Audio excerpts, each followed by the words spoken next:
The moment I pushed open the door to my apartment after an exhausting day at the corporate office, a whirlwind of sensations hit me dead on. The heavy, greasy scent of a cheap pot roast, the sharp sting of Vicks VapoRub, the damp mustiness of laundry drying indoors, and a loud clamor of laughter and overlapping conversations. My living room floor was littered with peanut shells and pistachio husks. Out on the balcony, cloth baby diapers were hung up to dry, and my mother-in-law, Miriam, was pointing toward the master bedroom, declaring with an authoritative bark, "From now on, your brother-in-law and his wife are going to live here for at least a year." I only asked one question. "Who gave you permission to rearrange my home however you please?"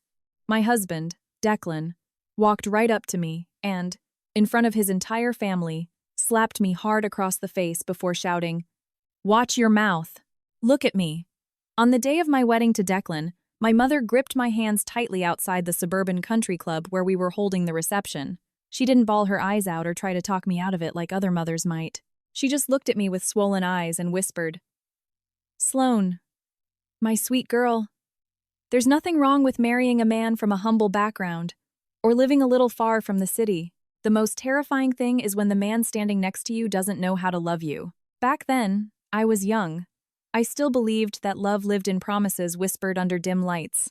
I thought my mother was just being an overprotective parent. I thought that Declan, despite coming from a working-class family, having a mediocre job, and an overbearing mother, was a good, understanding man. I thought that as long as a married couple truly loved each other, everything else could be overcome.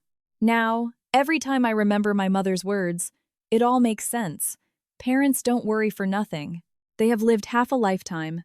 They have seen enough fake smiles, empty promises, and families that look harmonious on the outside but are rotting from the inside out. It was only me, blinded by love, who willingly tied myself to a marriage I thought would be my safe harbor, only to realize it was the coldest gilded cage I could have ever built.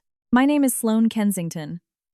Before getting married, I was the chief financial officer for a major pharmaceutical company in downtown Chicago. My job was high stress, but my salary was exceptional.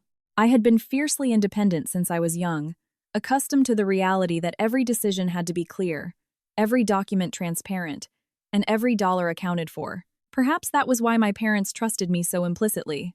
Before the wedding, they bought me a luxury condo in River North, right in the heart of Chicago, with the deed entirely in my name. As part of my dowry, my mother told me, "This house is your way back, honey. If your husband turns out to be a good man, consider it your palace. If you chose the wrong husband, consider it your sanctuary." At the time, I laughed, wrapping my arm around her shoulders. "Don't say things like that, Mom. I trust Declan. I know he'll never make me need a way back." The condo was expansive. 3 bedrooms, a massive living room overlooking the city skyline, and a balcony bathed in morning sunlight. Every sheer curtain, every high thread count sheet, every ceramic mug in the kitchen, I picked them out myself. I dreamed of a little family in that space. In the mornings, we would eat avocado toast together. At night, I would cook, and he would load the dishwasher. On weekends, we'd have our parents over for brunch. But the dreams of a woman in love often shatter when they collide with reality, like a crystal wine glass dropped on marble flooring. Right after we got married, Miriam, my mother-in-law, started showing her true colors. The very first day she visited the condo, she roamed from the living room to the bedrooms. Her hands ran over the quartz countertops, her eyes scanned the walk-in closets, and she clicked her tongue. Such a beautiful place. It's so strange that only the daughter-in-law's name is on the paperwork. A marriage is a union of 2 people. Declan's name should be on the deed, so it's fair. I heard her, but I responded with polite grace. "Well, Miriam, this condo was a pre-wedding gift from my parents. The paperwork was finalized in a trust a long time ago. We live here together, so a piece of paper won't affect our family harmony." Miriam smiled cynically. She didn't say anything else, but the way she looked at me changed from that day on. It was no longer the look of a mother to a daughter-in-law, but the look of someone standing outside a fence, staring at fertile land for which she didn't yet possess the keys. At that moment, Declan pulled me into the kitchen and whispered, "Please, just be patient with my mom. She's from a small rural town and has old-school values. She doesn't mean any harm. You're smarter. You went to an Ivy League school." Just give a little. And I gave.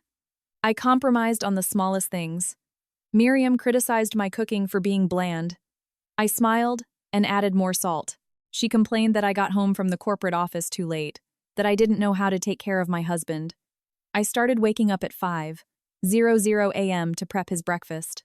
She claimed that a daughter-in-law with a high six-figure salary who didn't financially support her husband's family was an ungrateful snob. So, every month, I wired an allowance to her bank account, even though she lived hours away in Indiana.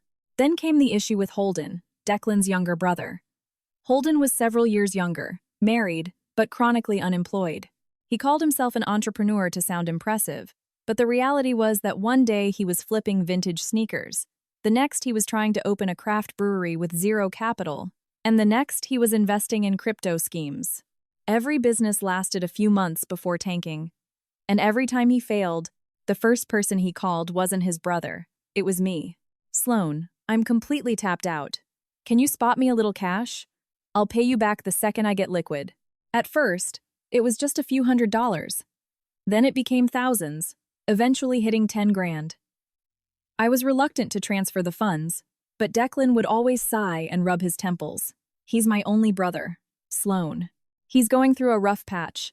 If we don't help him out, who will? His mother would call me in tears, saying that a stingy sister-in-law brought bad karma to the family. I wired the money. Holden took it, thanked me sweetly, and never once mentioned paying it back. Whenever I hinted at it to Declan, he would scowl. You don't lack for anything. Why are you harassing Holden over a few bucks? He's struggling. If you ask for the money, you'll humiliate him. I looked at my husband, wanting to scream 1,000 times. And what about me? The money I earned didn't just magically appear in my checking account.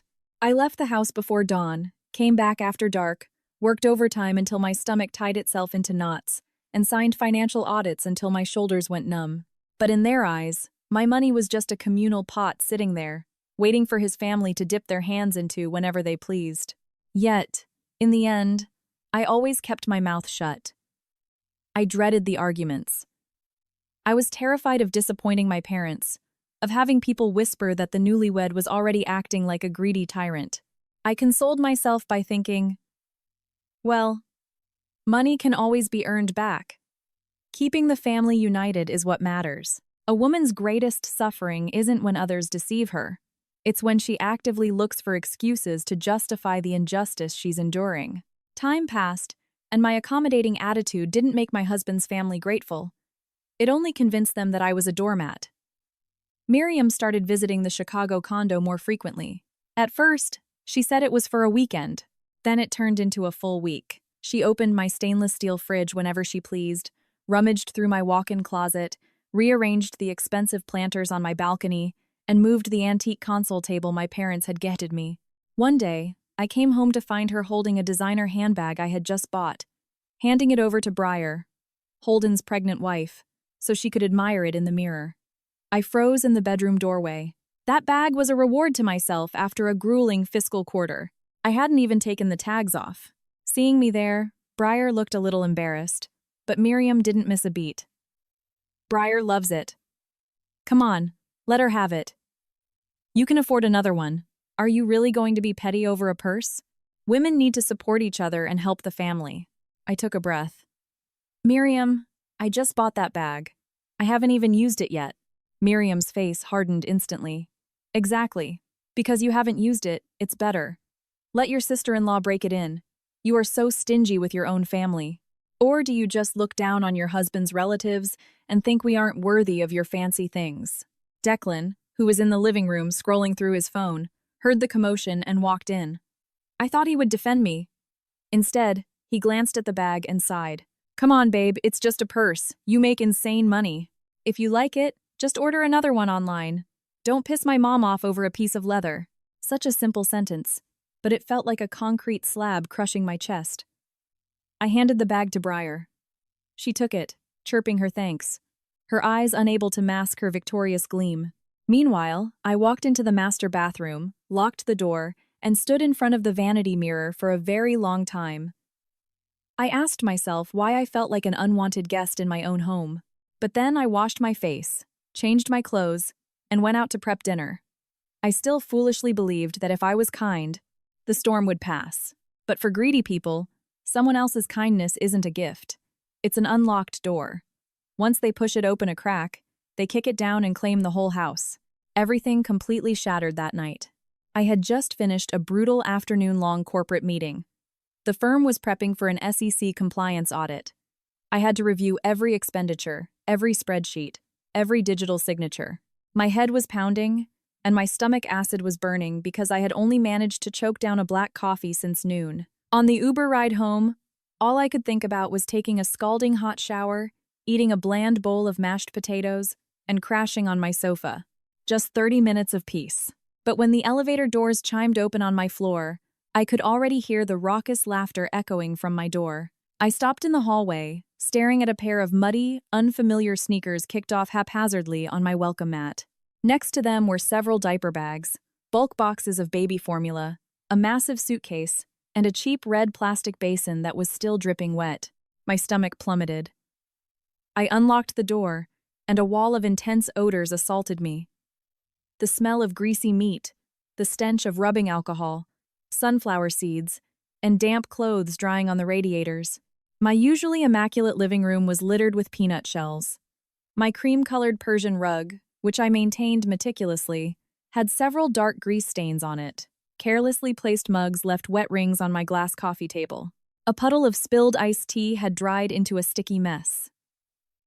My favorite beige leather sectional was occupied by someone sprawling out entirely, and crumpled tissues were scattered across the hardwood floor. Briar, my sister-in-law, was lounging on the sofa. One hand rested on her heavily pregnant belly. The other was scrolling through TikTok. She had her bare feet propped up on a throw pillow I had literally dry cleaned the week before. Seeing me walk in, she barely glanced up. "Oh, you're back, Sloan. Man, you work late." I was starving, so your mother-in-law made a huge pot roast. From the kitchen came the clattering of my expensive all-clad pots. Holden had opened my climate-controlled wine fridge, pulled out a bottle, examined the label, and yelled to Miriam, "This one looks expensive."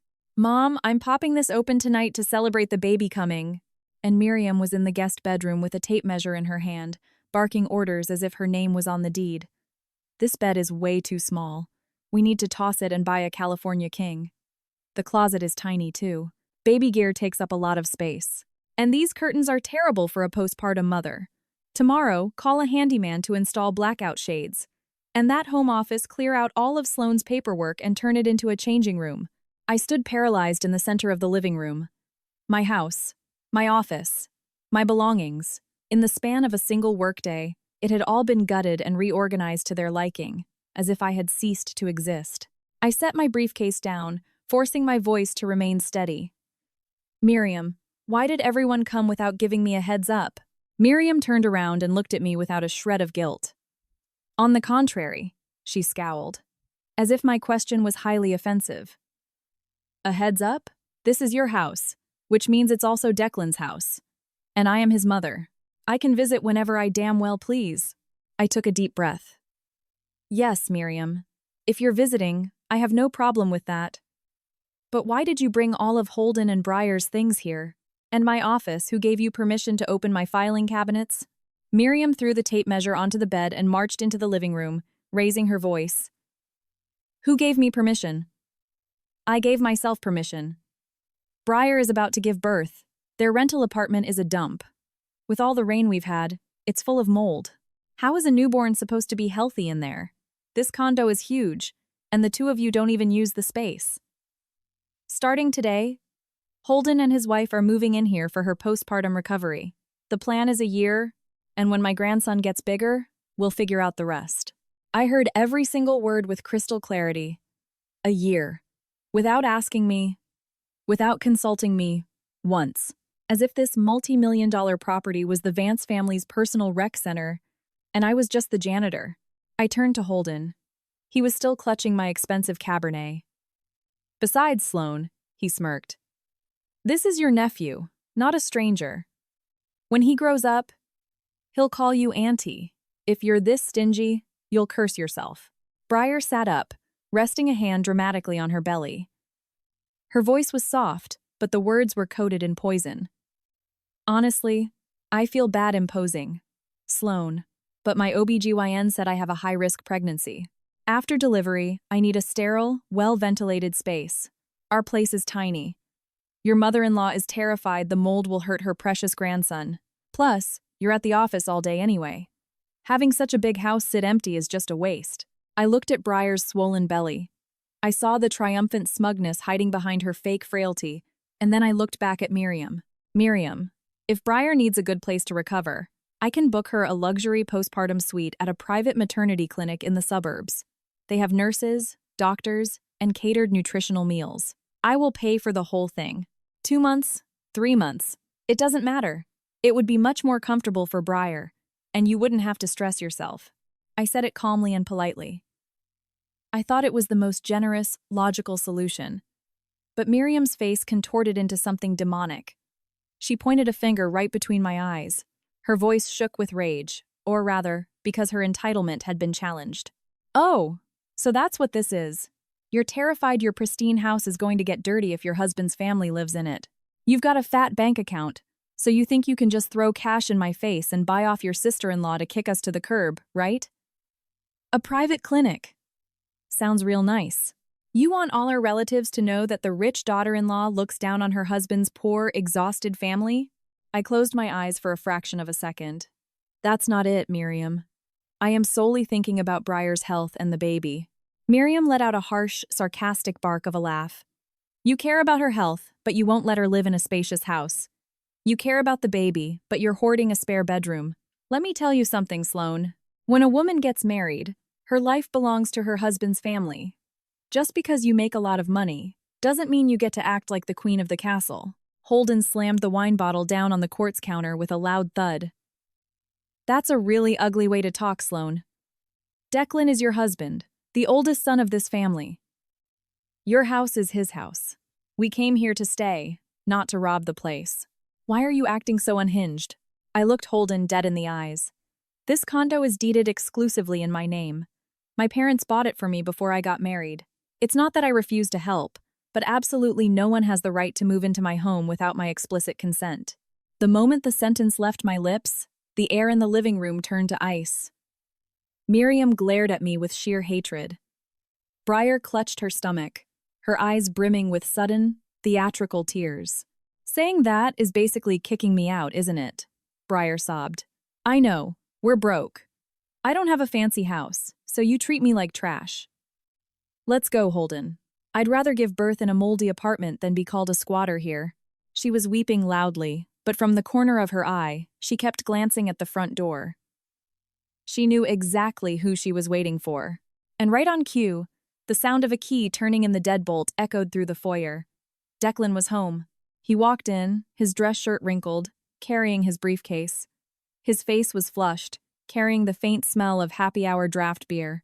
Seeing his mother standing in the middle of the living room, red-faced with rage, his sister-in-law clutching her stomach and sobbing, and me, standing completely still with an exhausted, frozen expression, he immediately scowled. What the hell is going on now? Miriam, acting as if the cavalry had arrived, slapped her own thigh and broke into loud, dramatic wails. Declan, my son, come look at your wife. I brought Briar here so she could have a safe place after the delivery. Not only does Sloan not give a damn about her own sister-in-law, she's claiming this is her private property, that no one can step foot inside without her permission. She said me and your brother have zero rights here. Holden immediately piled on. You see this, Declan? Did you hear her? We might be broke, but we have dignity. If she doesn't want to help, she should just say it. She doesn't need to shove the title deed in our faces to intimidate us. Briar cried even louder. Declan, just leave it.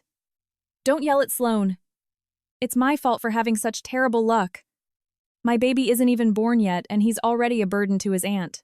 I stood there, watching them flawlessly execute their victim routine in front of my husband. I foolishly thought that after 5 years together, Declan would at least ask me for my side of the story. Sloan, what actually happened? Are you okay? Why is my family tearing apart our condo? He didn't ask a single thing. He dropped his briefcase onto the floor, turned to me, and his eyes burned with misplaced fury. What kind of insane drama are you starting now?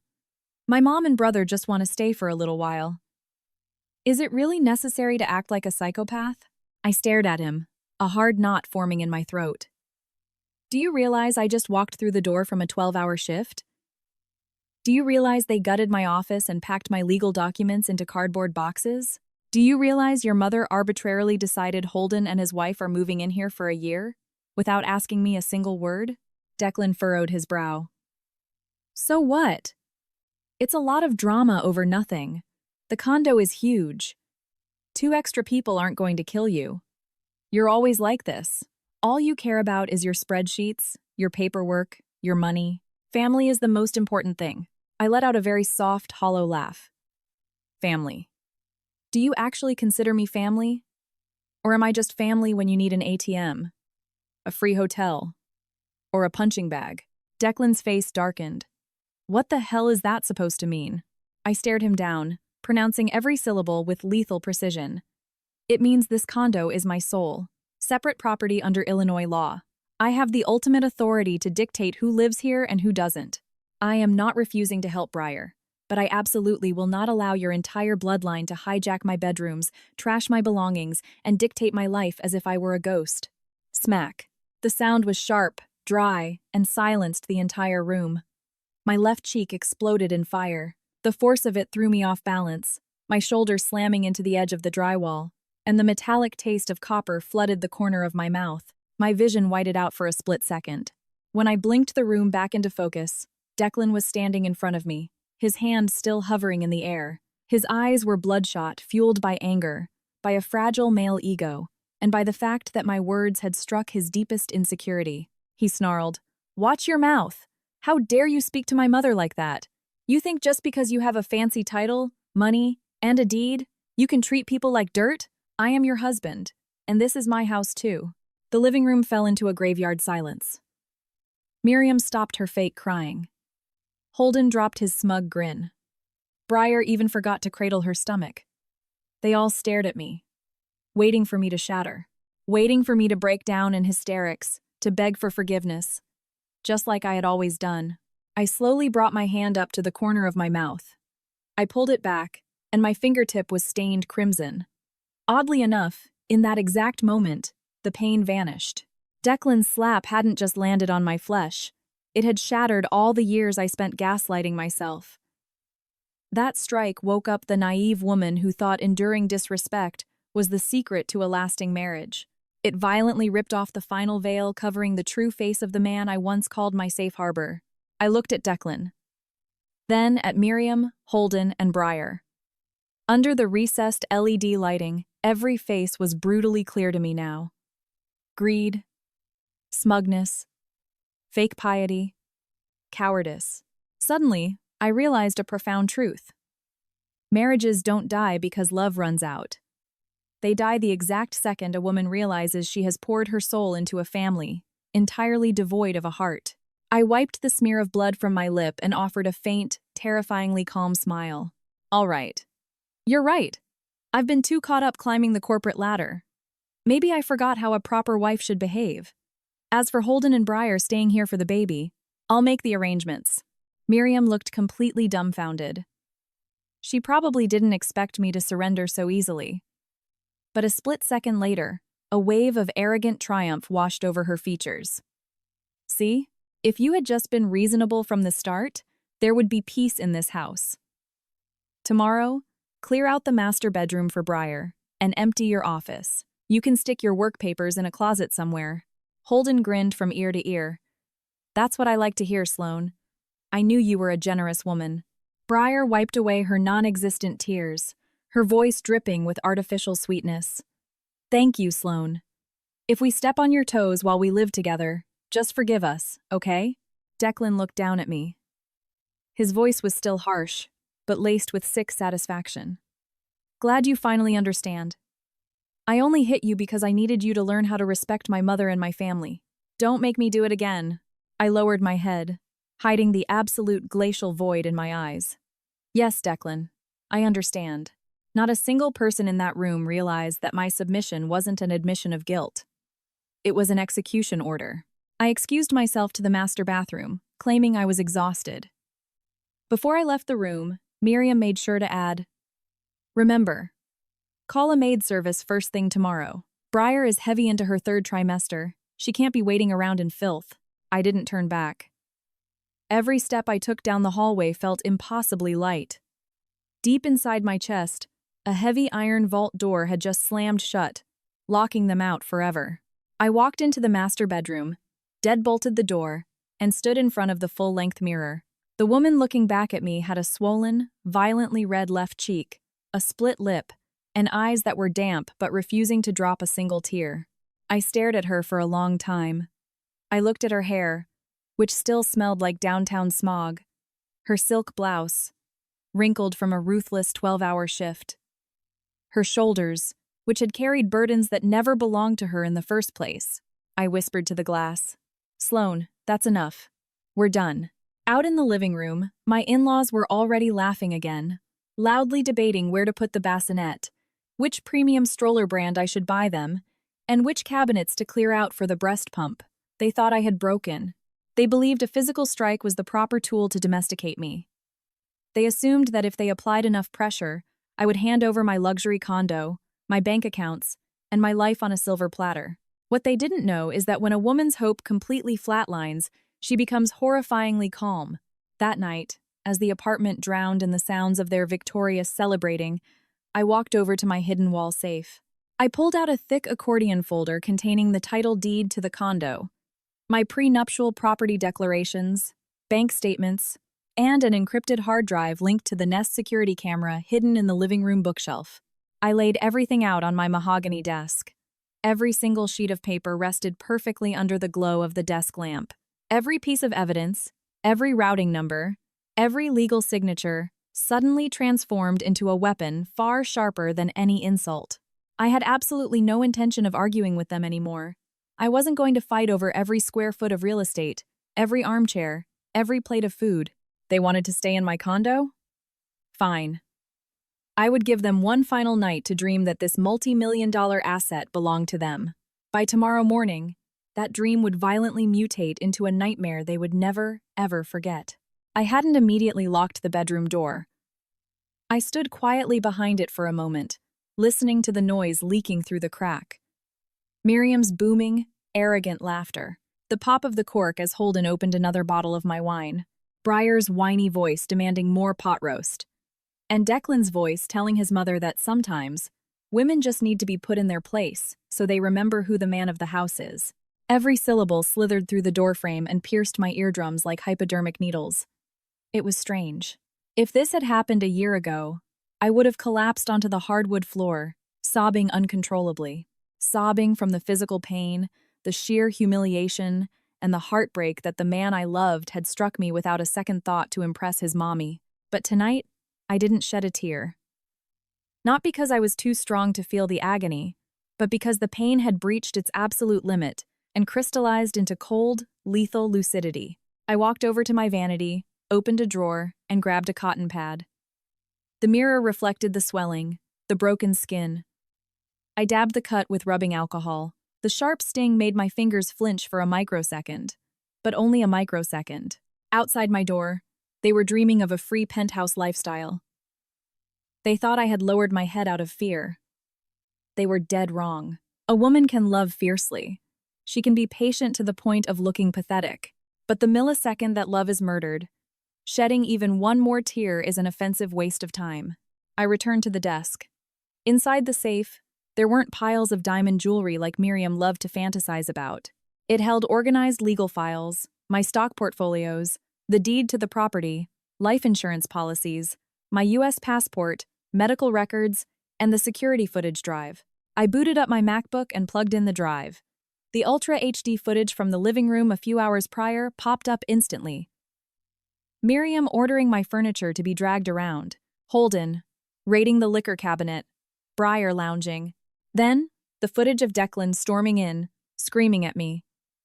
And finally, the swing of his arm. Smack. Even through the laptop speakers, the sound made my jaw throb. I paused the video on the exact frame where Declan's palm connected with my face. I exported the clip into a secure cloud folder titled DV, Evidence, Vance. My hands were steady. I picked up my iPhone and dialed Arthur Sterling. Arthur was my father's old fraternity brother and the family's trusted attorney. He was a shark when it came to high net worth divorces, asset protection, and civil litigation. Over the years, my dad would casually drop hints. If you ever hit a wall with that boy, call Uncle Arthur. Don't you ever let anyone walk all over you out of embarrassment, Sloane? Whenever my dad said that, I brushed it off. I thought he was just being an elitist skeptic. Tonight, I realized my father wasn't a skeptic. He just loved his daughter enough to see the wolves circling her. The phone rang 3 times before it connected. Arthur's voice was groggy. Sloane? What's going on, kiddo? It's past midnight. I stared at the paused frame of my husband assaulting me. Uncle Arthur, I need to file a contested divorce, and I need it fast-tracked. I need you to draft the petitions first thing tomorrow morning. There was dead silence on the line. When Arthur spoke again, the sleep was entirely gone from his voice. It was replaced by a razor-sharp edge. Did he put his hands on you? I didn't answer right away. The silence was the only confirmation he needed. Arthur exhaled sharply, instantly shifting into his ruthless attorney persona. Listen to me closely, Sloane. Tonight, your physical safety is priority 0. Document the injuries with time-stamped photos. Back up the camera footage to multiple cloud servers. Screenshot every text message. Gather the deed, the trust documents, and your bank statements. Put them somewhere he cannot access. Tomorrow morning, you come straight to my firm in the Loop. I'll have the divorce petition, an emergency order to freeze joint accounts, a declaration of separate property, and a restraining order waiting for your signature. I have everything ready, I replied quietly. Arthur paused, clearly surprised by my lack of hysteria. Good girl. The condo is still held in the premarital trust solely under your name, correct? Yes, Uncle Arthur. Deed is in my name alone. My parents bought it outright before the wedding. Not a single dime of Declan's money went into it. Then he has 0 legal claim to the property in the state of Illinois, Arthur stated. But tread lightly tonight. Desperate, greedy people do dangerous things when they realize the gravy train is derailing. Come to the office at 8 a.m. Do not say a word to any of them. I won't. After I hung up, I opened my phone's camera and took multiple photos of my face from every angle under the harsh bathroom light. Every time the shutter clicked, I felt like I was looking at a stranger. Was this the same Sloane who used to painstakingly meal prep for her husband? The one who stayed up until 1 a.m. reheating his dinner because he was stuck at the office? I looked at the final photo and made a blood pact with myself. After tonight, never again. I opened my corporate email. Sitting in a flagged folder was a job offer I had been sitting on for 2 weeks. It was an executive transfer from our U.S. headquarters to the London regional office as the VP of Finance. It was a 3-year expat contract with a massive compensation package, corporate housing in Mayfair, private healthcare, first-class flights, and full visa sponsorship. When I first received the offer, I hesitated. Not because I was afraid of moving to the UK, but because I was factoring Declan into the equation. I worried about how a 3-year long-distance stint would affect our marriage. I worried my husband would feel emasculated. I worried my mother-in-law would smear me as a workaholic who abandoned her wifely duties. I spent so much time agonizing over their feelings that I forgot I was the main character of my own life. I opened the PDF. The crisp corporate letterhead glowing on the screen felt like an oxygen mask compared to the suffocating toxicity outside my bedroom door. I dialed Meredith Hayes, the global HR director. Given the time difference with her current business trip in Tokyo, I knew she'd be awake. She picked up on the second ring. Sloane, calling me at this hour means you finally stopped overthinking and made a decision, right? I didn't waste time. Yes, Meredith, I accept the London offer. If the board still wants me, I want to be on a plane as soon as humanly possible. Meredith sounded thrilled. Of course we want you. The UK directors approved your profile months ago. We were just waiting on you. But why the sudden urgency? I thought you had some family matters to tie up. I glanced toward my bedroom door. Out in the living room, Miriam was cackling, telling Briar to relax and that now that they had a massive luxury condo, they should pop out 3 more kids to fill the space. I smiled. A dead, cold smile. My family matters have been completely resolved. Meredith. Meredith was a veteran executive. She knew when not to pry. Excellent. I'll trigger the onboarding sequence. HR will ping you the DocuSign links by 7 a.m. As for flights, the earliest first-class ticket I can get you is a red-eye tomorrow evening out of O'Hare. You'll land at Heathrow the following morning. Have your passport ready. Done, I said, and hung up. A massive weight evaporated from my chest. Some decisions feel like moving mountains when you're debating them. But the second you're forced to make the jump, you realize the heaviest burden isn't leaving. It's staying in a place where your soul is ground into dirt daily. I opened my contacts and found the number for Mr. Caldwell, a ruthless luxury real estate broker who specialized in high-end downtown Chicago properties. He had routinely bugged me, telling me my unit was prime real estate and would spark a bidding war if I ever listed it. His voice was thick with sleep. Hello? Mrs. Vance? Calling pretty late. Is there an emergency? I cut to the chase. Mr. Caldwell, I am liquidating my condo. The transaction happens tomorrow. I am willing to list it 20% under market value, but the buyer must pay entirely in cash. We go straight to the title company, sign the escrow documents, and hand over the keys immediately. Caldwell woke up instantly. Are you serious? Sloan, your unit, even in a cool market, would fetch at least $2.5 million. The interior is custom, the title is clear, and the location is A-tier. I am letting it go for $1.5 million. Non-negotiable, I replied. The absolute condition is that the wire transfer clears and the deed is signed away in 24 hours. I heard a sharp intake of breath over the receiver. If you chop the price that low, it'll cause a feeding frenzy. But why the fire sale, Sloan? Personal reasons. You just need to find a whale with liquid cash, no contingencies, no mortgage underwriting delays. I need absolute zero-leak confidentiality until the ink is dry. No walkthroughs before signing. Use the 3D virtual tour and photos you already have on file from the last appraisal. Caldwell thought for 3 seconds. I have a foreign investor client who has been hunting for an exact unit in River North for his daughter, who is starting medical school at Northwestern. They have the cash sitting in an escrow account right now. They've been outbid twice. If I float this price to them, they will sign blind. But you have to guarantee the title is clean. No liens, no second mortgages, no spouses on the deed, I enunciated perfectly. The deed is exclusively in the name of Sloan Kensington. It is a premarital asset held in a revocable trust. 0 liens, 0 mortgages. I will have the original paperwork at the title company tomorrow. Caldwell didn't hesitate. Done. I'll schedule a closing meeting with my client at the title office for 9 a.m. Have your documents ready. I'll handle the bloodbath. I ended the call. The black screen reflected my bruised face in the dark room, but the eyes staring back weren't those of a battered housewife trying to salvage a rotting marriage. They were the eyes of a general authorizing a tactical nuclear strike on a compromised battlefield. I pulled my Toomey carry-on out from under the bed and began packing. In reality, this sprawling condo was filled with my life. Designer clothes, hundreds of books, expensive art, custom ceramics, every object held a memory. But as I packed, I realized how little I actually needed to survive. My passport, my social security card, my MBA degrees, my corporate laptop, 2 tailored power suits, my ulcer medication, my medical records, and a framed photo of my parents. It all fit into one sleek suitcase. The high-thread count sheets I picked out with Declan, the matching espresso mugs, the wedding album, the Le Creuset pans I abandoned, all of it. Not because I didn't care, but because I refused to bring anything to London that carried the stench of this marriage. As I was zipping up the luggage, heavy fists pounded on my bedroom door. Bang, bang, bang. Declan's voice slurred slightly from the wine. Unlock the door. Are you asleep?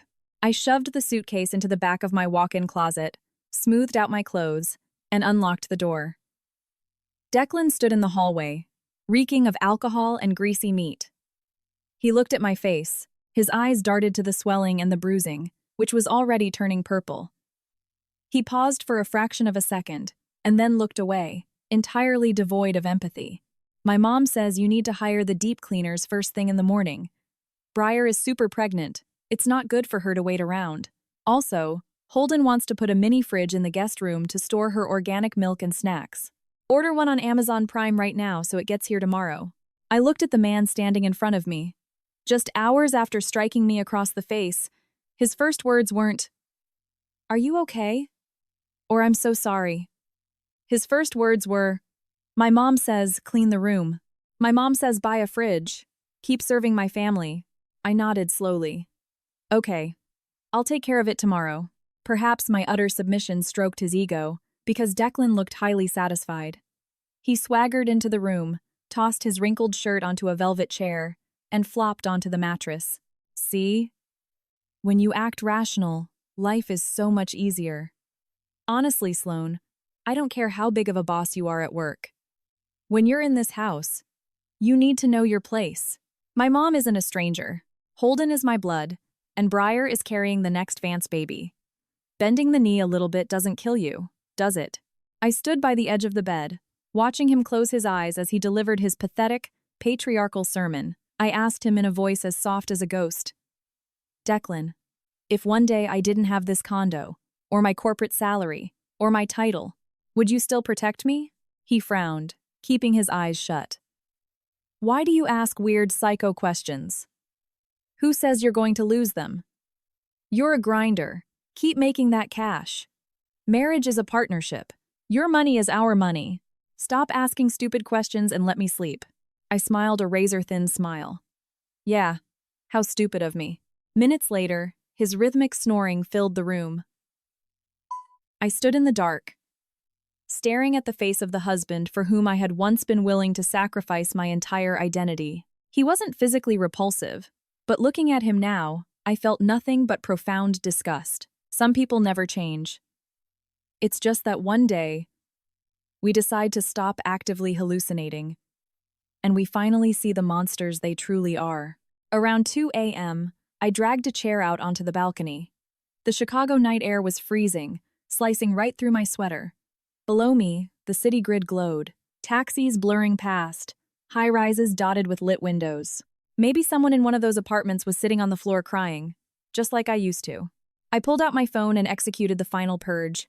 I logged into my Chase portal and permanently canceled the Platinum Authorized User credit card Declan carried in his wallet. I deleted the recurring monthly wire transfer to Miriam's bank account. I changed the master passwords to every single financial account I owned. I drafted a high-priority email to my company's fleet management division, instructing them to immediately report the corporate SUV, which Declan drove to his mediocre job every day, as stolen, if it wasn't returned to the corporate lot by 5:00 p.m. tomorrow. I hired an elite logistics crew to pack up the remaining personal items in my corner office and ship them directly to a secure storage unit. Each digital execution took less than 60 seconds. But with every confirm button I tapped, I felt thick, heavy chains snapping off my wrists. For years I thought I was funding a family, but I had just been shoveling my life force into a black hole. I poured in my cash, my youth, my trust, and my health. In return, I got a backhand across the face and a know your place. I know my place, and starting tomorrow, my place would be untouchable. I barely slept. When I opened my eyes, the Chicago skyline was a pale, icy blue. Declan was still dead to the world, mouth hanging open, breathing out stale wine. I slipped out of bed like a shadow. I dressed in my sharpest, cream-colored Armani suit. I applied heavy, professional concealer to mask the violent bruise on my cheekbone. I pulled my hair back into a flawless, severe chignon. I put on the pearl earrings my father gave me, and I pulled my Toomey suitcase out from the closet. Before stepping out of the master suite, I took one last look at the king-sized bed, at the framed wedding portrait on the wall. The parasitic husband, sleeping soundly, had absolutely no idea that his luxurious free ride had a countdown timer of fewer than 12 hours. I didn't wake him. Some farewells only served to pollute a perfectly good morning. I rolled my suitcase into the living room.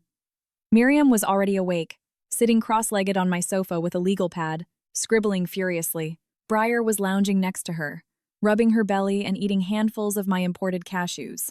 Holden was kicked back in my recliner, playing a game on his phone. Seeing me emerge in full corporate armor with a suitcase, Miriam's face pinched into a scowl.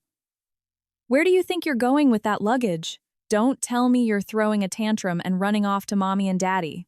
A married woman doesn't just flee the house because she was disciplined. I offered a perfectly calibrated fake smile. I have a critical corporate emergency, Miriam. I need to fly out of state for a few days. Miriam scoffed. Fly wherever you want, but before you leave, call the maid to prep Briar's room. Also, I did the math. Taking care of a newborn requires serious capital. Wire $3,000 to my account so I can hire a night nurse, buy the premium baby gear, and get a high-end HEPA air purifier for the living room. You have the cash. Don't make me nag you for it. Briar chimed in, chewing loudly.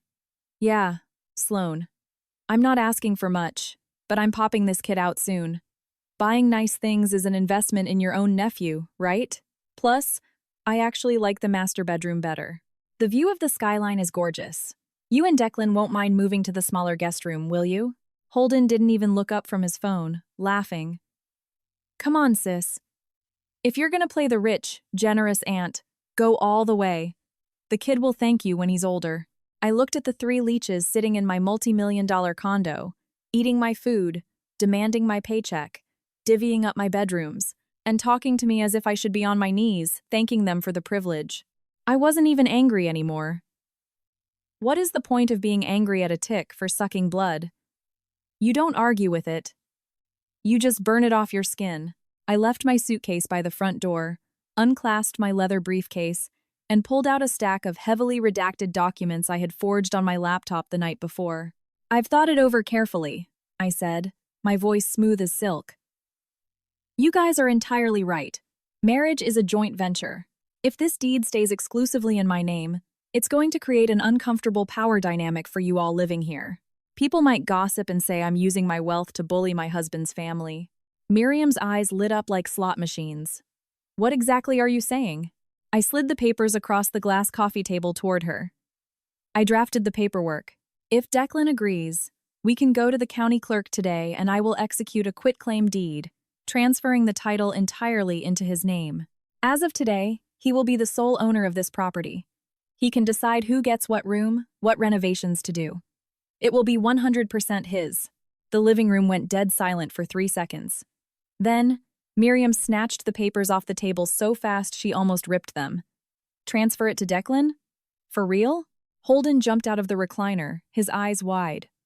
Are you serious, Sloan? The condo goes to Declan? Man, our family is set. Now that is a good sister-in-law. Briar suddenly forgot her pregnancy exhaustion.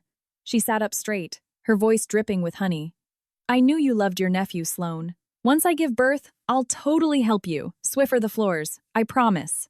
I watched the raw, unfiltered greed mutate their faces. My heart was as calm as a frozen lake. We just need Declan's signature. Miriam scrambled up, bolted down the hallway, and banged on the master bedroom door. Declan, get your ass up. Your wife finally woke up and smelled the coffee. She's signing the condo over to you. Get up and sign the papers. A minute later, Declan stumbled out. His hair was a bird's nest, and his eyes were bleary. But the moment he heard the words signing the condo over, he was wide awake. He looked at me with a sickening mixture of suspicion and deep satisfaction. You finally thinking straight? He grunted. I nodded. Yes. I did a lot of reflecting last night. You are my husband. You deserve to have undeniable authority and equity in this household. Declan's posture completely relaxed. He swaggered over to the sofa, picked up the stack of papers, and skimmed them. He didn't understand complex legalese, but he saw the bolded words, quitclaim deed, transfer of ownership, and a massive, greedy smile stretched across his face. Miriam shoved a ballpoint pen into his hand. Sign it, son. Sign it right now. See? Sometimes you just have to apply a little physical discipline to make these modern women see reason. Once your name is on this deed, nobody can ever look down on the Vance family again. Declan clicked the pen. The tip hovered a millimeter over the signature line. Oh, wait, I said softly, raising one finger. I almost forgot one tiny, insignificant detail. His hand froze. What? I sat down in the armchair directly across from him, crossing my legs. My voice was completely flat. This condo currently has a $950,000 home equity line of credit pulled against it. I used the house as collateral for a massive private equity investment that went under. If you accept the transfer of the deed via this contract, you legally assume the totality of that debt. The combined principal and interest payments come out to exactly $6,000 a month. After you sign, thanks for watching. Thanks for watching this videos. We can head over to Chase Bank this afternoon to subrogate the massive loan into your name. The pen slipped from Declan's fingers and clattered onto the glass table. All the blood instantly vanished from his face. Miriam, who had been grinning like a lottery winner, froze like a gargoyle. Briar stopped rubbing her belly. Holden swallowed audibly. I just sat there, maintaining my terrifyingly pleasant smile. What's wrong, Declan? Sign it. You are my husband, the alpha male, the pillar of this family. Your mother said this house belongs to you, so the nearly $1 million debt attached to it shouldn't scare a real man, right? The oxygen evaporated from the room. Declan stared at me, paralyzed. The arrogant satisfaction had been wiped from his face so fast it gave me whiplash, replaced by a sickly, chalky pallor that spread from his jaw to his hairline. Miriam's mouth hung open in silent horror. Holden, who was standing tall a second ago, literally took a step backward, as if the $950,000 debt was a physical bomb about to detonate on his chest. Briar clutched her stomach, but the fake frailty was gone. Her eyes darted frantically toward the exit. I scanned them one by one. I didn't feel a rush of euphoric victory. I just felt an icy, clinical detachment.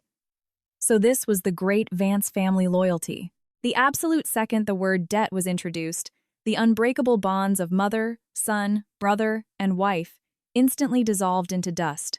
Declan audibly gulped. What? What did you just say? This place is nearly $1 million in the hole? I nodded slowly. Correct. He leaped up, pointing a shaking finger at me. Are you out of your mind? Who gave you permission to leverage this property for $1 million? What the hell did you blow it on? I tilted my head, my voice dropping an octave.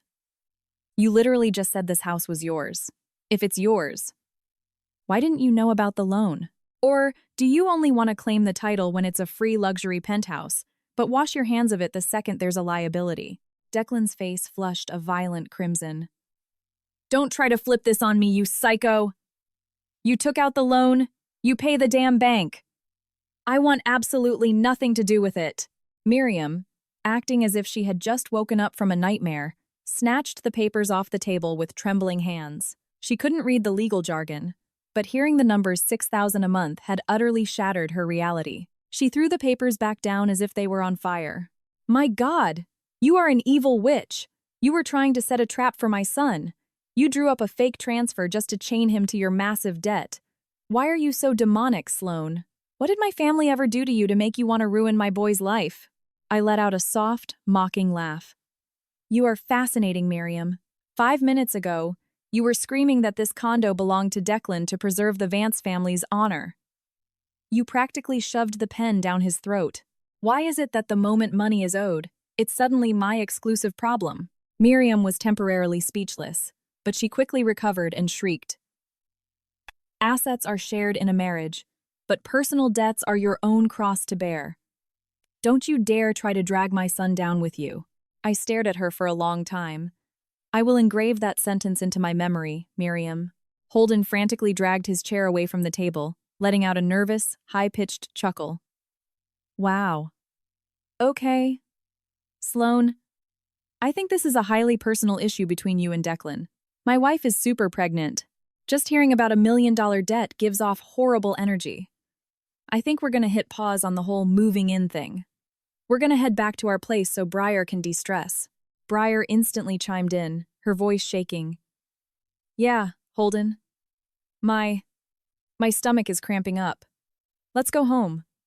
Living in a house with that kind of negative financial aura, I'm terrified it's going to stress the baby out. I looked at her.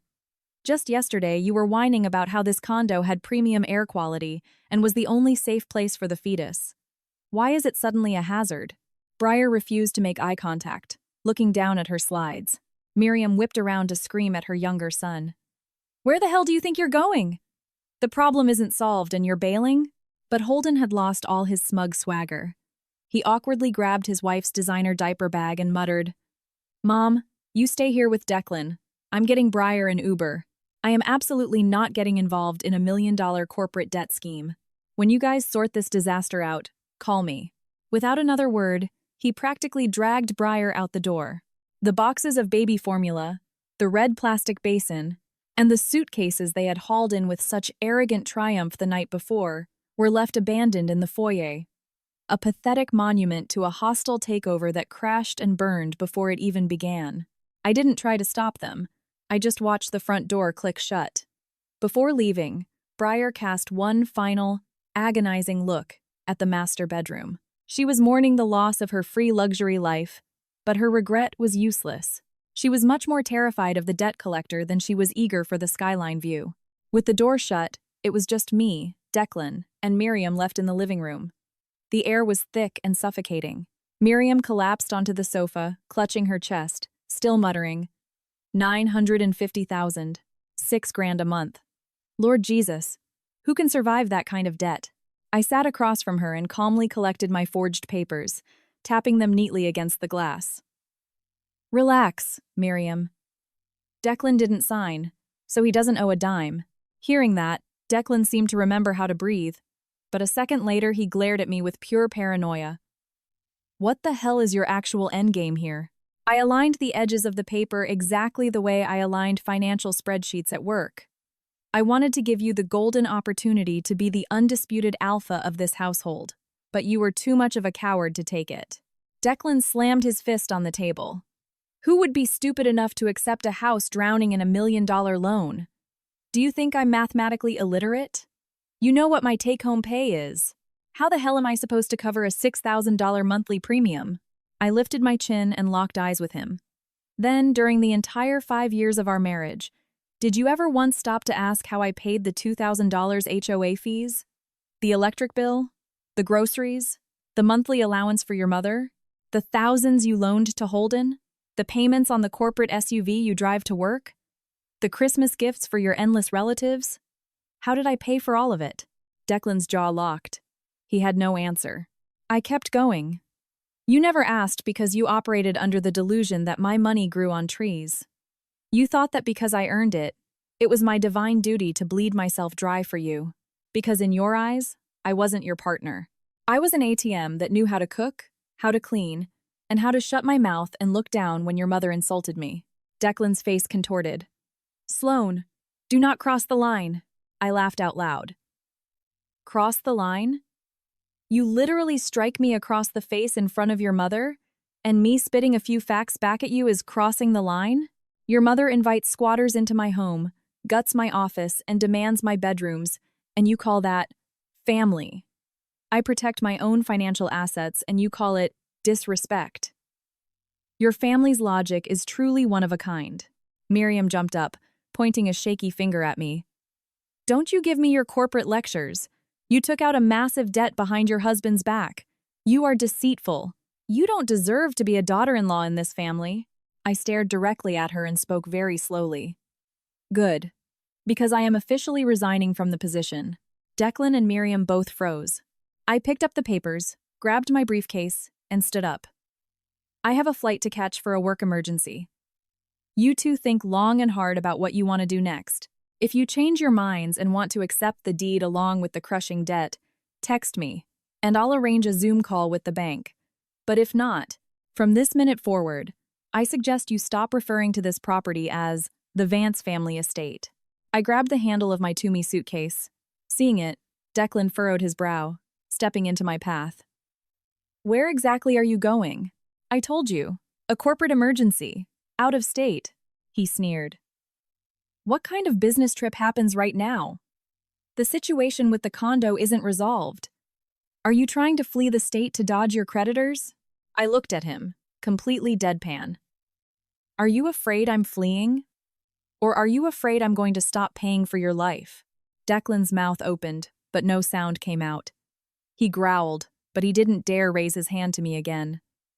Maybe the dried blood still visible under my makeup scared him. Or maybe his brain was too overloaded trying to calculate if he could survive a $950,000 debt. I pushed past him. Before walking out the front door, I turned and surveyed the condo one last time. The trashed living room, the peanut shells ground into the Persian rug, the lingering stench of pot roast, Miriam, hyperventilating on the sofa, Declan, standing pale and useless in the center of the room. They had absolutely no idea that the $950,000 debt was nothing but a piece of printer paper I used to stress test their blackened hearts. This property had never been leveraged. The title was pristine, and absolute power rested solely in my hands. And in that brief span of 10 minutes, they had voluntarily signed their own death warrants into poverty, without even needing a pen. I took the elevator down to the parking garage, but I didn't get into the luxury SUV Declan used. It was registered to the company. A repo team would be picking it up by sunset. I ordered an Uber Black from the lobby.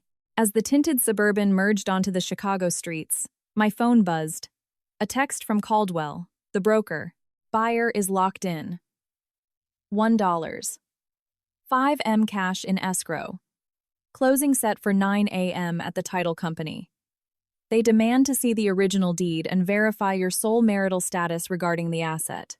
I replied, I am 5 minutes away. Maintain radio silence until the wire clears. Then I dialed Arthur Sterling. Uncle Arthur, I'm heading to the title company right now. The moment the sale is finalized, I'm coming straight to your office to sign the divorce petitions. Arthur sounded slightly taken aback. You're actually liquidating the River North property? Just like that? Yes, Uncle Arthur. I've thought it through.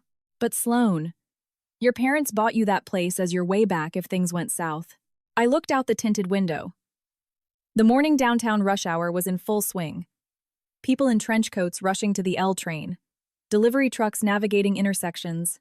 I saw a young mother on the sidewalk holding a toddler's hand, a canvas tote slung over her shoulder. A sudden rush of heat hit the back of my eyes. I know, Uncle Arthur. It was supposed to be my safe harbor, but it's been infected with too many toxic memories. I'm not selling it because I'm running away. I'm selling it to completely sever the infection. Arthur sighed, his voice softening into the uncle I knew. All right, kid. As long as you're thinking clearly, demand a cashier's check or an immediate wire transfer to a brand new, sole proprietor bank account. Do not let a single cent touch a joint account. I'll handle the divorce logistics. Understood. At 8:45 a.m., I walked into the glass-walled conference room of the title company. Caldwell was already there, pouring coffee. Next to him sat a wealthy foreign investor and his daughter. They needed a luxury property immediately, no questions asked. After their lawyer aggressively reviewed the original deed, the prenuptial property addendums, the clear title search, and the legal proof that it was a non-marital asset under Illinois law, the investor nodded sharply. The title is flawless. The price is a steal. We are wiring the funds immediately. The entire process was violently fast. Anyone watching would never believe I was signing away the home where I had planted my youth and my hopes. The escrow agent monotonously read off the clauses. Sole and separate property, free of all encumbrances. Voluntary transfer. Full cash consideration. Prior to handover, when they handed me the heavy Mont Blanc pen to sign the final transfer, a sharp pain flared in my chest. Not because of the money or the real estate, but because for a split second, I remembered the naive 20-something girl who stood in that empty condo 5 years ago, excitedly deciding where to place the dining table, where to hang the wedding photos, where the future children would run and play. That girl genuinely believed she was going to be happy. I grieved for her, but I couldn't live the rest of my life tending to the grave of a dead dream. I signed it. Sloan Kensington. Those 2 words, etched in blue ink on the heavy cardstock, acted as a pair of industrial shears, severing the final tether that connected me to that building. 10 minutes later, a push notification from Chase Bank lit up my phone screen. A wire transfer of $1,500,000 had cleared into a brand new, isolated account. Caldwell let out a massive sigh of relief and beamed. Congratulations, Sloan. The buyers want the keys tonight so their cleaning and contracting crews can get in first thing tomorrow.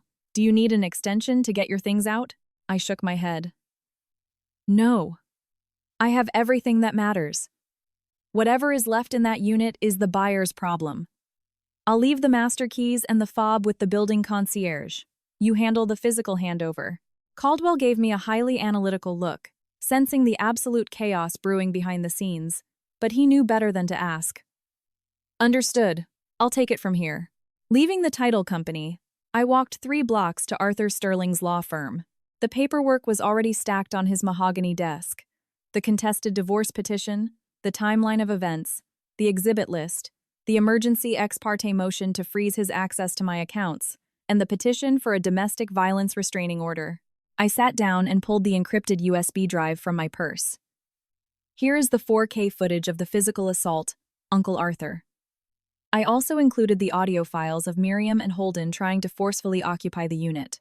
Arthur plugged it into his iMac.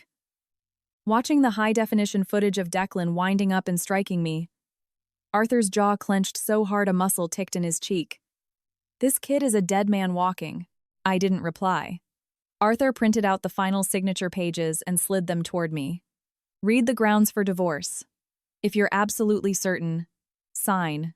I skimmed the crisp legal text. My name, Declan's name, the wedding date. Irreconcilable differences exacerbated by physical abuse, financial exploitation, and malicious interference by in-laws. Those sterile, bureaucratic sentences summarized 5 years of my bleeding soul. I signed my name for the second time that morning. Once to sell a multi-million-dollar asset, and once to sell off the illusion of a man I once loved. Arthur gathered the files. From this second forward, I am your absolute firewall. He does not speak to you. His mother does not speak to you. If they call, let it go to voicemail, and send the recordings to my paralegal. And concerning this London move, do not let anyone outside of corporate know your forwarding address. I nodded. I'm heading to O'Hare this afternoon, Uncle Arthur. Arthur looked at me, a deep sadness in his old eyes. That fast? Yes. It's an executive transfer. He sighed heavily. It's good to put an ocean between you and this mess. The distance will force you to detox. But Sloane, don't let them find out through the legal grapevine. Hearing my parents mentioned, the titanium armor around my heart cracked. From last night until this very second, I had been an ice queen dealing with my abusers, a stoic client for my lawyer, a ruthless negotiator for my broker. But remembering my mother's tearful eyes and my father's protective voice, I suddenly felt like a little girl who had scraped her knee and just wanted a hug. I know, Uncle Arthur, I whispered. That afternoon, I sat alone in a high-end coffee shop near the law firm. An overpriced oat milk latte was going cold in front of me. I pulled out my phone and stared at my mother's contact photo for a long time. In the end, I didn't hit dial, not because I was hiding it, but because I knew the absolute second I heard her voice, I would shatter into a million pieces and violently sob in the middle of a crowded cafe. I promised myself that the moment I landed in London and secured my flat, I would FaceTime them and confess everything. A new text from Declan popped up. Where the hell are you? You've been gone for hours. My mom says you need to book the maid service right now. And regarding that massive debt, when you get home tonight, we are having a very serious sit-down. Don't think you can just run away and scare me into paying it. I read it and swiped it away. 10 minutes later, another text. Where is the SUV? I went down to the parking garage and your spot is empty. Did you take it? I need to get to work. I still didn't reply. Shortly after, my phone started vibrating. Declan Vance flashed on the screen. I flipped the phone face down on the marble table. Let him sweat a little longer. The most devastating hurricanes always begin with an eerie, dead silent sky. By late afternoon, I was walking through Terminal 5 at O'Hare International. The wheels of my Toomey suitcase hummed a steady rhythm against the polished terrazzo floors. Inside my leather tote was my passport, my boarding pass to London Heathrow, a digitally executed VP contract, and a banking app showing $1.5 million in liquid cash. I cleared TSA pre-check with zero emotion. Sitting in the Polaris first-class lounge, I unlocked my phone one last time on its US cellular network. There were 22 missed calls from Declan, followed by a frantic text from Miriam. Where the hell are you hiding? Get your ass home immediately. The spare room isn't clean. Briar is about to pop. Stop acting like a spoiled brat and do your job. I stared at Miriam's text, and a genuine, breathy laugh escaped my lips. Up until this very second, they genuinely believed I was just throwing a tantrum. They were 100% convinced that tonight, I would walk back through that door, roll up my sleeves, scrub the baseboards, wire them thousands of dollars, beg for Declan's forgiveness, and resume my role as the Vance family's personal ATM. They had no idea that the locks had already been changed. And more importantly, they had no idea that the person knocking on the door tonight wouldn't be me, but the ruthless property manager of the new billionaire owner. I locked my screen and sank into the leather lounge chair. Outside the massive floor-to-ceiling windows, the Chicago sunset was bleeding orange and violet across the tarmac. Massive Boeing 777s were lining up on the runway, taking people to new destinations, some for vacation, some for business, some returning to loved ones. And me? I was flying away to save my own life. One final text pushed through from Declan. Sloan, do not cross the line. Come home tonight. We will talk this out rationally. I stared at the glowing pixels, typed out a single sentence, and hit send. Stay home tonight and greet the guests.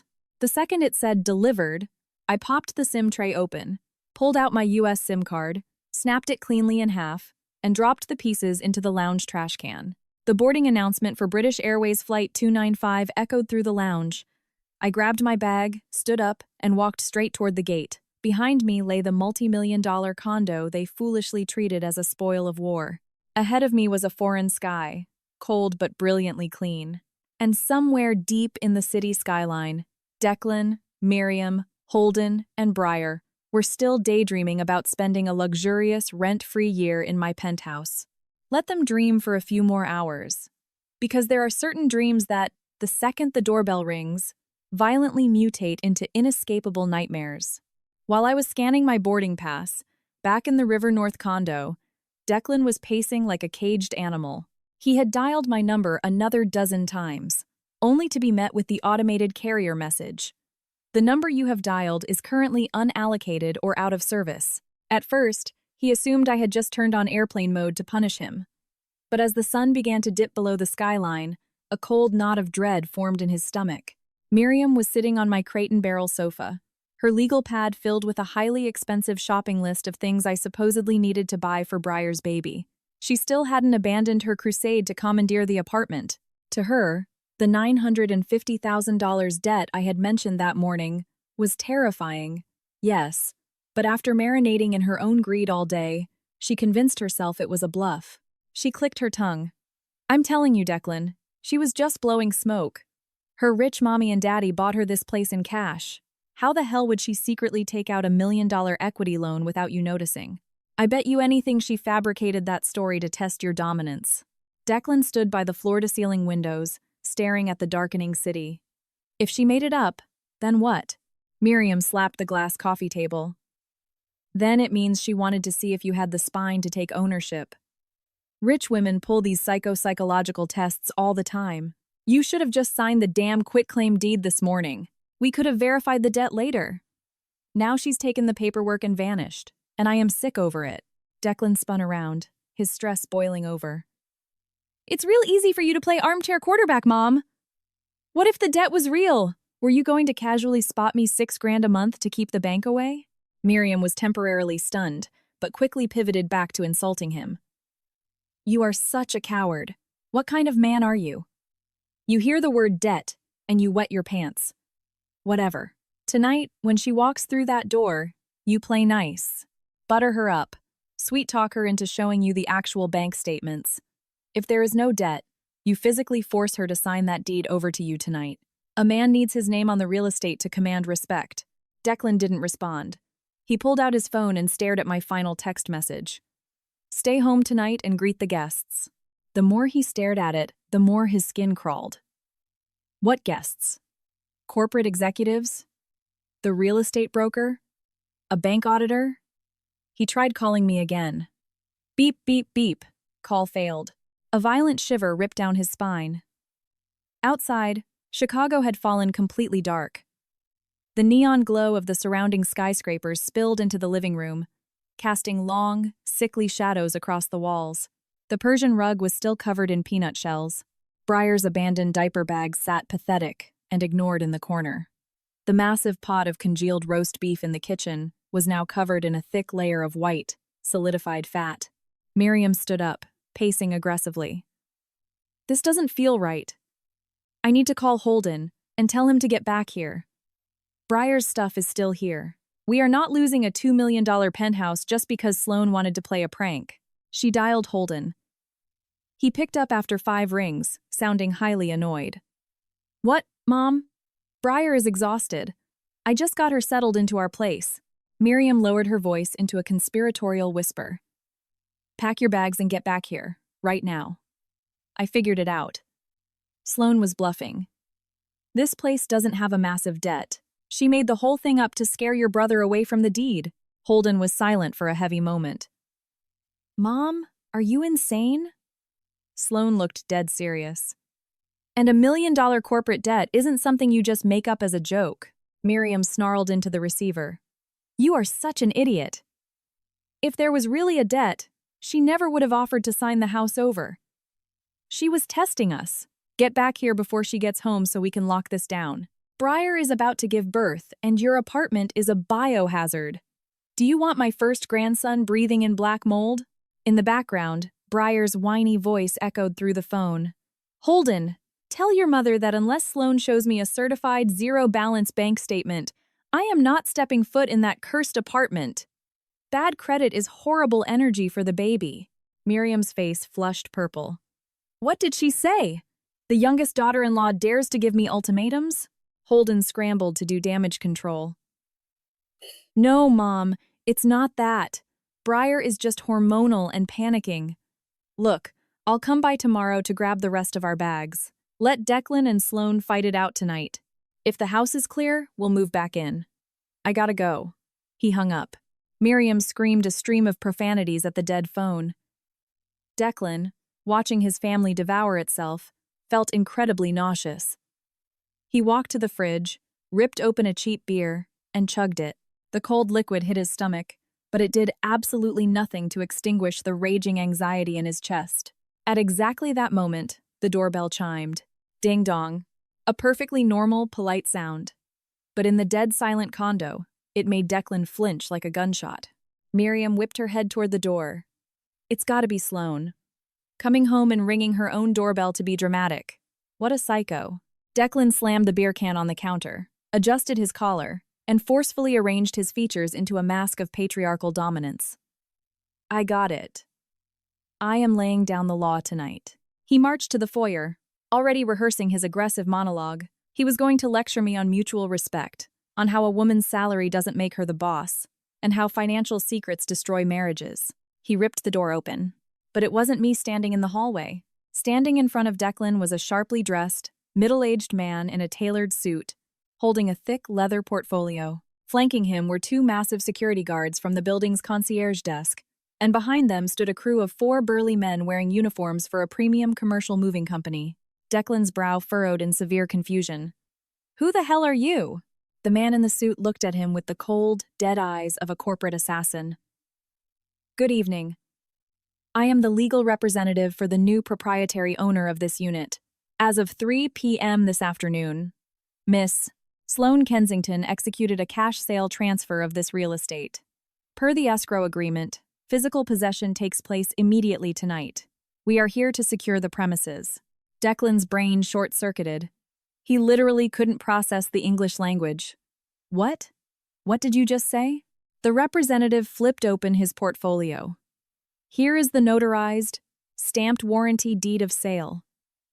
Here is the confirmation of the cleared wire transfer. And here is the turnover authorization signed by the escrow agent and the building management. This property is now the exclusive asset of my client. I am formally instructing you, and anyone else inside, to collect your personal effects and vacate the premises immediately. Declan lunged forward and snatched the papers out of the man's hands. His eyes darted frantically across the bold legal print. He didn't understand title law, but he saw my signature, the notary seal, the astronomical sale price, and the name of a foreign LLC. Impossible, Declan stammered, his voice cracking. You are running a scam. This is a marital home. My wife cannot legally liquidate a marital asset without my signature. The representative didn't blink. According to the state of Illinois and the Chicago Title Company, this property was held in a premarital revocable trust exclusively under Miss Kensington's name. It was purchased prior to your marriage with zero commingling of funds. There were zero liens, zero mortgages, and zero co-owners. She possessed absolute, unilateral authority to liquidate the asset. The transaction is 100% legally binding. Miriam, hearing the shouting, waddled into the foyer. She saw the legal documents shaking in her son's hands, the massive security guards, and the moving crew holding industrial trash bags. The blood drained from her face. What is going on? Who sold a house? What house? The representative looked at her with utter disdain. This unit has been sold by Miss Kensington to a new buyer. We are here to take possession. Miriam staggered backward, gripping the doorframe to keep from collapsing. No, that's a lie. She literally told us this morning there was a $950,000 debt on this place. She said whoever took the deed had to pay it. How could anyone buy a house drowning in debt? The representative frowned in genuine confusion. What debt? The title search was immaculate. There are zero encumbrances or HELOCs on this property. The ledger is entirely clean. We verified it with Chase Bank before wiring the $1.5 million. That sentence acted as a second, invisible backhand across Declan's face. But this one didn't sting his flesh. It violently detonated his greed, his ego, and his cowardice all at once. There was no debt. There was no $950,000 loan. There was no $6,000 monthly payment. The entire thing had been a psychological trap, and he had flinched. Out of sheer terror, he had physically pushed a $1.5 million cash asset out of his own life. Miriam realized it a second later. She collapsed onto the hardwood floor of the foyer, violently slapping her own thighs. Oh my God, she played us. She played us like fools. Declan, she was testing you. If you had just signed that paper this morning, this $2 million penthouse would be yours. Why are you such a spineless idiot, Declan? Why are you such a coward? Declan's face shifted from stark white to violent red, and then back to white. He spun toward the representative, saliva flying from his lips. I'm not leaving. I live here. My clothes are here. You have no legal right to evict me without a 30-day court notice. The representative calmly closed his leather folder. You can refuse to leave. However, the building management is standing right next to me, and we have already preemptively contacted the Chicago Police Department to report an active trespassing in a privately owned, vacant unit. I highly advise you to cooperate. You are permitted to take your clothing, laptops, and personal hygiene items. All fixed furniture and large appliances were included in the cash sale and belong to the new owner. Miriam scrambled up off the floor and tried to physically block the hallway. Over my dead body. The furniture belongs to the Vance family.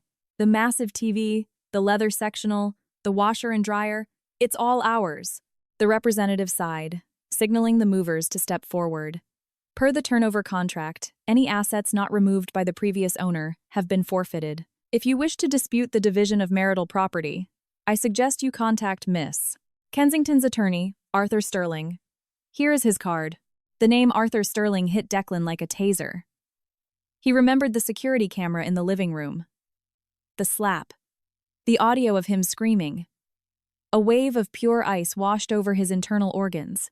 Just then, the elevator doors at the end of the hall dinged open. Holden and Breyer stepped out, carrying the rest of their duffel bags. Seeing the wall of security guards and movers at the door, Holden froze in his tracks. What the hell is happening, Mom? Miriam whipped around, sobbing hysterically. Sloane sold the condo. She sold it out from under us. She lied to your brother about a fake debt, sold the place for cash, and vanished with millions. Breyer's jaw dropped. She clutched her belly and physically recoiled, terrified of being dragged into a legal nightmare. Sold it?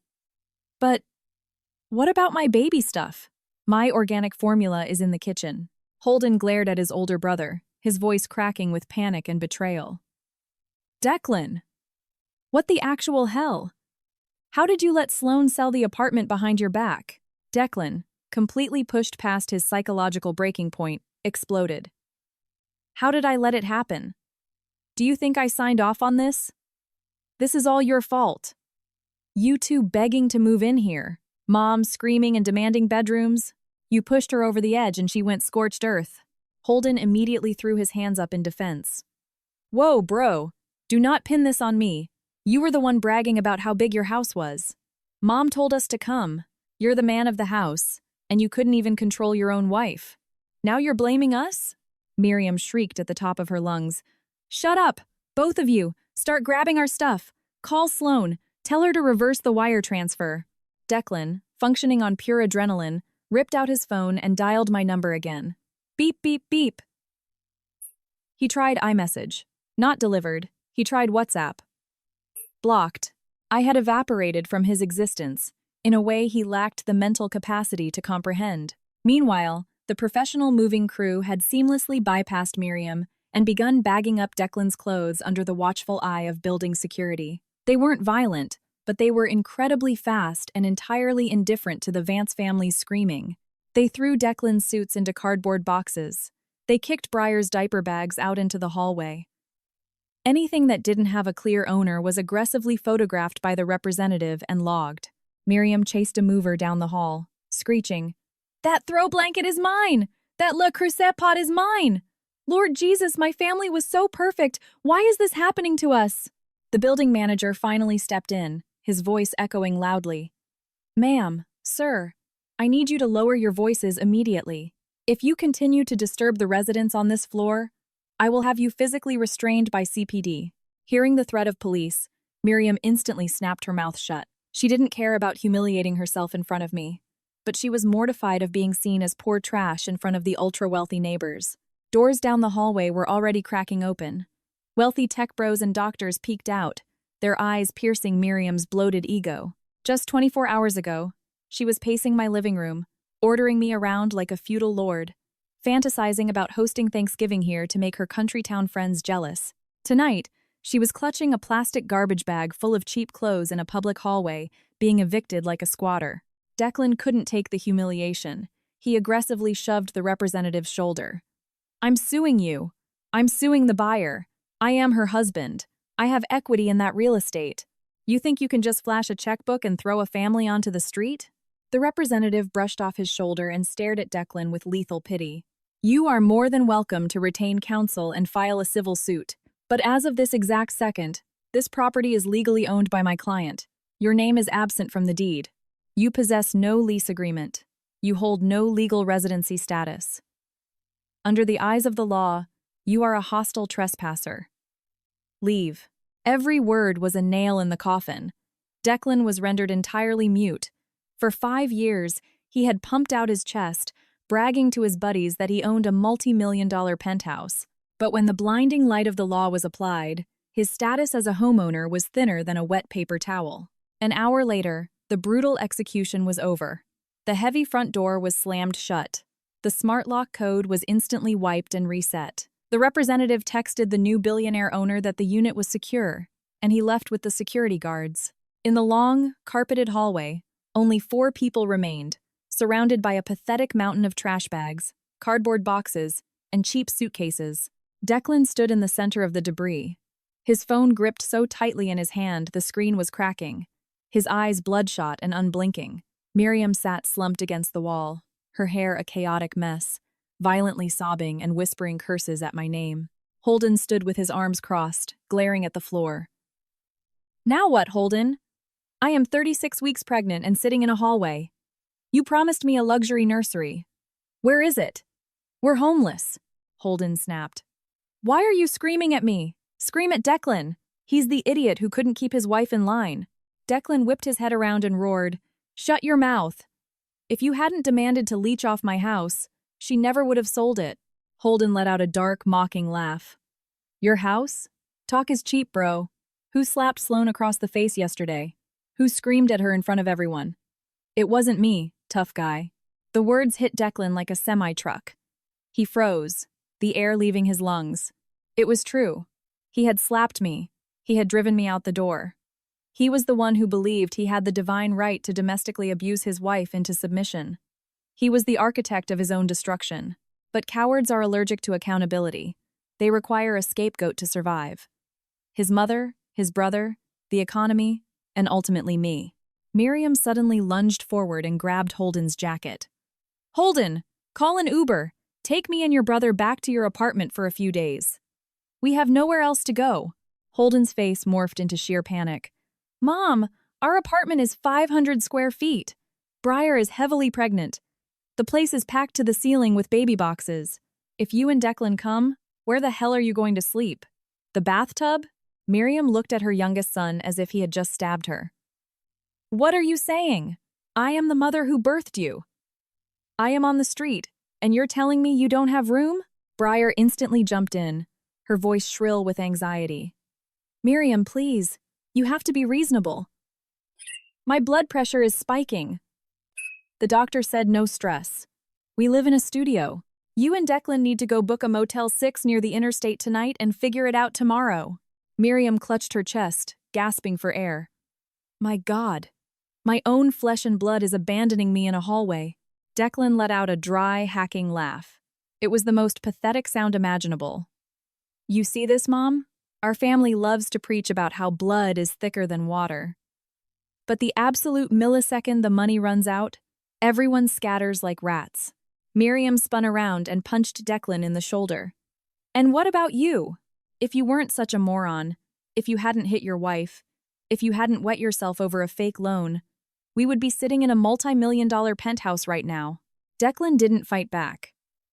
He dropped his head, picked up his suit jacket from a box, and sat down on the floor, utterly defeated. For the very first time in his 32 years of life, the delusion evaporated, and he saw the naked, brutal truth. The penthouse was never his. The corporate SUV he bragged about wasn't his. The mediocre job he held was secured through my father's connections. The premium stakes, the cash allowances, the arrogant facade of being the alpha patriarch, it was all propped up by me. Now that the pillar had walked away, the entire Vance family structure collapsed into rubble. At that exact moment, high above the Atlantic Ocean, I was sitting in a lie-flat pod in the first-class cabin of a Boeing 777. My phone was in airplane mode. The shattered US SIM card was rotting in a Chicago trash can. I stared out the window. The blinking lights of the aircraft wing cut through the pitch-black night. The plane hit cruising altitude. I pulled the plush duvet over my shoulders and closed my eyes. Inside my head, the screaming had stopped. I couldn't hear Miriam's shrill demands. I couldn't hear Holden's cynical laughter. I didn't see Briar lounging on my furniture like royalty. I didn't feel the burning sting of Declan's hand on my face. There was only a massive, expanding void. The terrifying, beautiful void of absolute freedom. Freedom rarely arrives with marching bands and confetti. It usually arrives after you have been completely gutted, after you have lost massive pieces of yourself, and after you have buried a version of your life you once desperately loved. As the jet engines roared, a sharp pang hit my chest. I knew that as of tonight, I had no home in Chicago. The condo I poured my soul into belonged to a stranger. The marriage I bent over backward to save was headed for a judge's gavel. The concept of family had vaporized in a single afternoon. But weirdly, I wasn't scared. I felt weightless. The plane pierced through a thick layer of clouds, leaving the North American continent behind. I looked down into the dark abyss and whispered to the woman who had endured 5 years of silent torture. Sloane, you're free. Down on the ground, Declan was still frantically dialing my dead number. He had absolutely no idea that the final parting gift I had left for him hadn't even detonated yet. Roughly 30 minutes after being forcibly evicted, Declan's phone rang. It wasn't me. The caller ID showed the global HR director of his logistics company. He swiped to answer, his voice agitated. Hello? What is it? The HR director's voice was aggressively corporate and devoid of empathy. Mr. Vance, I am calling to inform you that following an emergency review of your quarterly performance metrics and chronic absenteeism, the executive board has voted to terminate your employment, effective immediately. Your severance package and COBRA paperwork have been overnighted to your address on file. Declan felt like he had been struck by lightning. What? Terminated? I've been there for 4 years.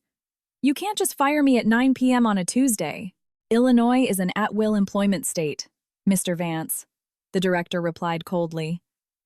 Furthermore, the corporate fleet SUV you have been operating is registered as the private asset of Miss A. Sloane Kensington, not a company vehicle. A repossession agency has been dispatched to recover the asset. If you attempt to hide the vehicle, it will be reported to the police as grand theft auto. Have a good evening. Click. Declan froze, the phone slipping from his grip and clattering onto the hallway floor. Miriam saw his face drain of whatever blood he had left.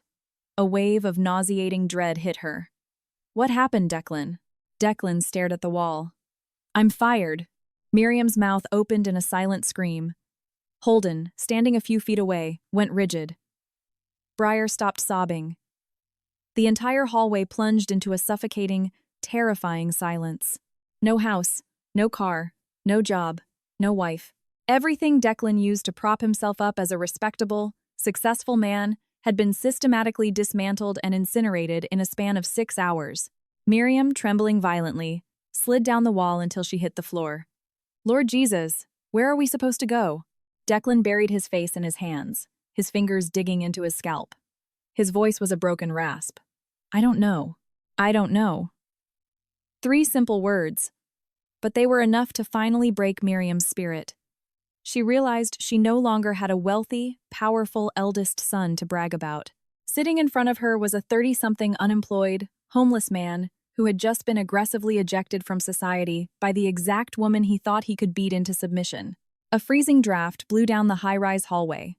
Declan sat among the trash bags, staring at the heavy oak door of my former condo. The smart lock glowed red. Behind that door was the living room he used to rule. The kitchen where I cooked his meals.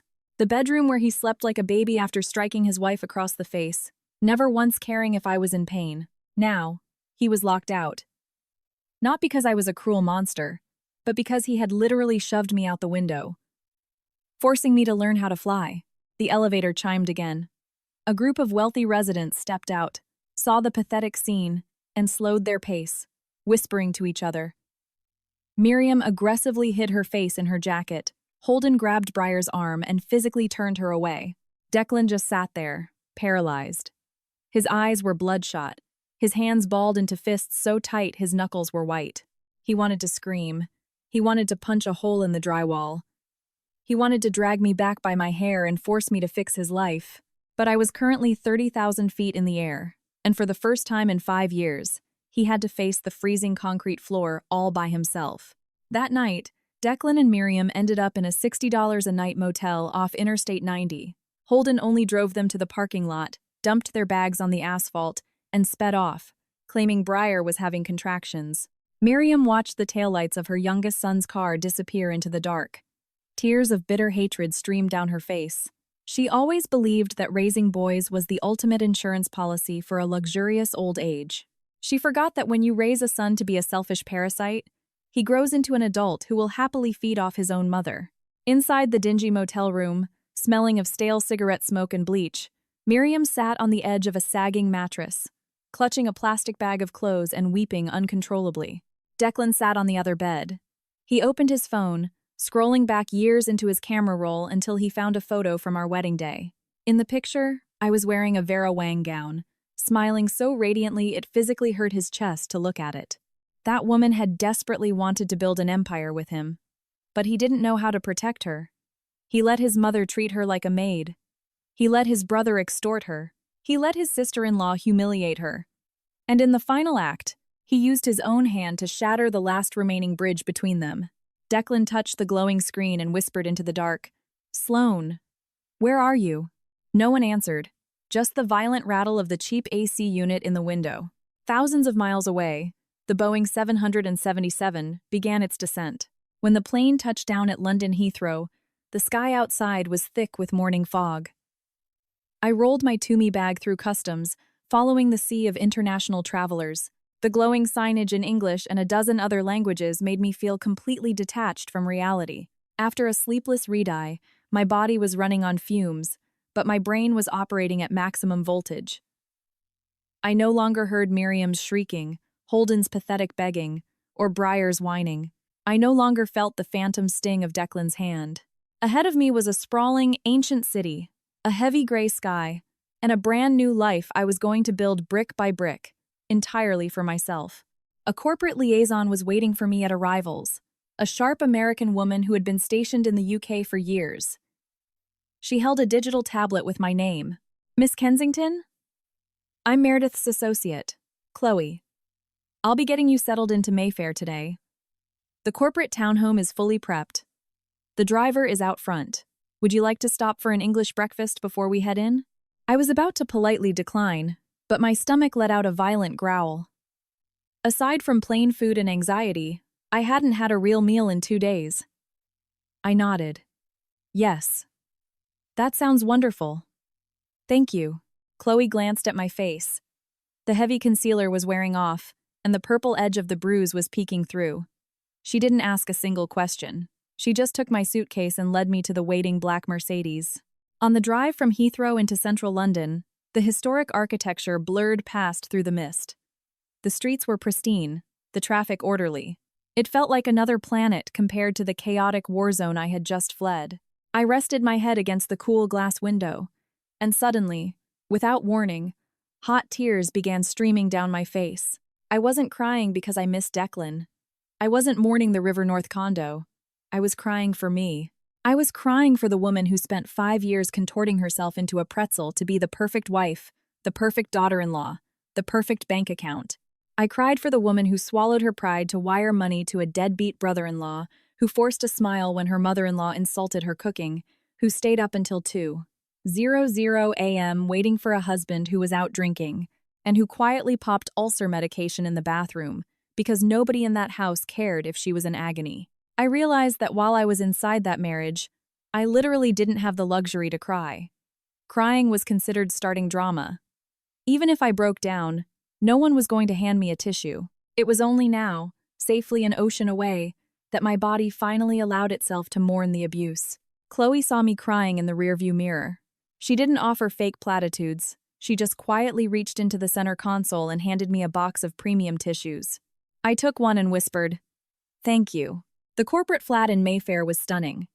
It wasn't as sprawling as my Chicago penthouse, but it was dripping with historic charm and modern luxury. Hardwood herringbone floors, a marble fireplace, a bright, newly renovated kitchen, and a balcony overlooking a quiet, tree-lined street where the leaves were turning gold. On the kitchen island sat sparkling water, fresh artisan bread, fruit, and a welcome packet from the London Executive Board. After Chloe left, I locked the heavy deadbolt and stood in the center of the living room.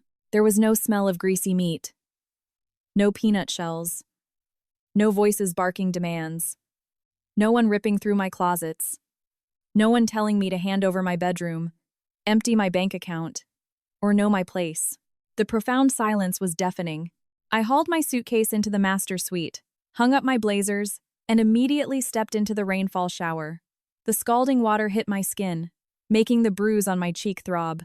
I closed my eyes and let the water wash the Chicago smog, the airport grime, the stench of the motel-bound Vance family, and the ghost of my marriage straight down the drain. Wrapped in a plush bathrobe, I sat by the window overlooking the London street.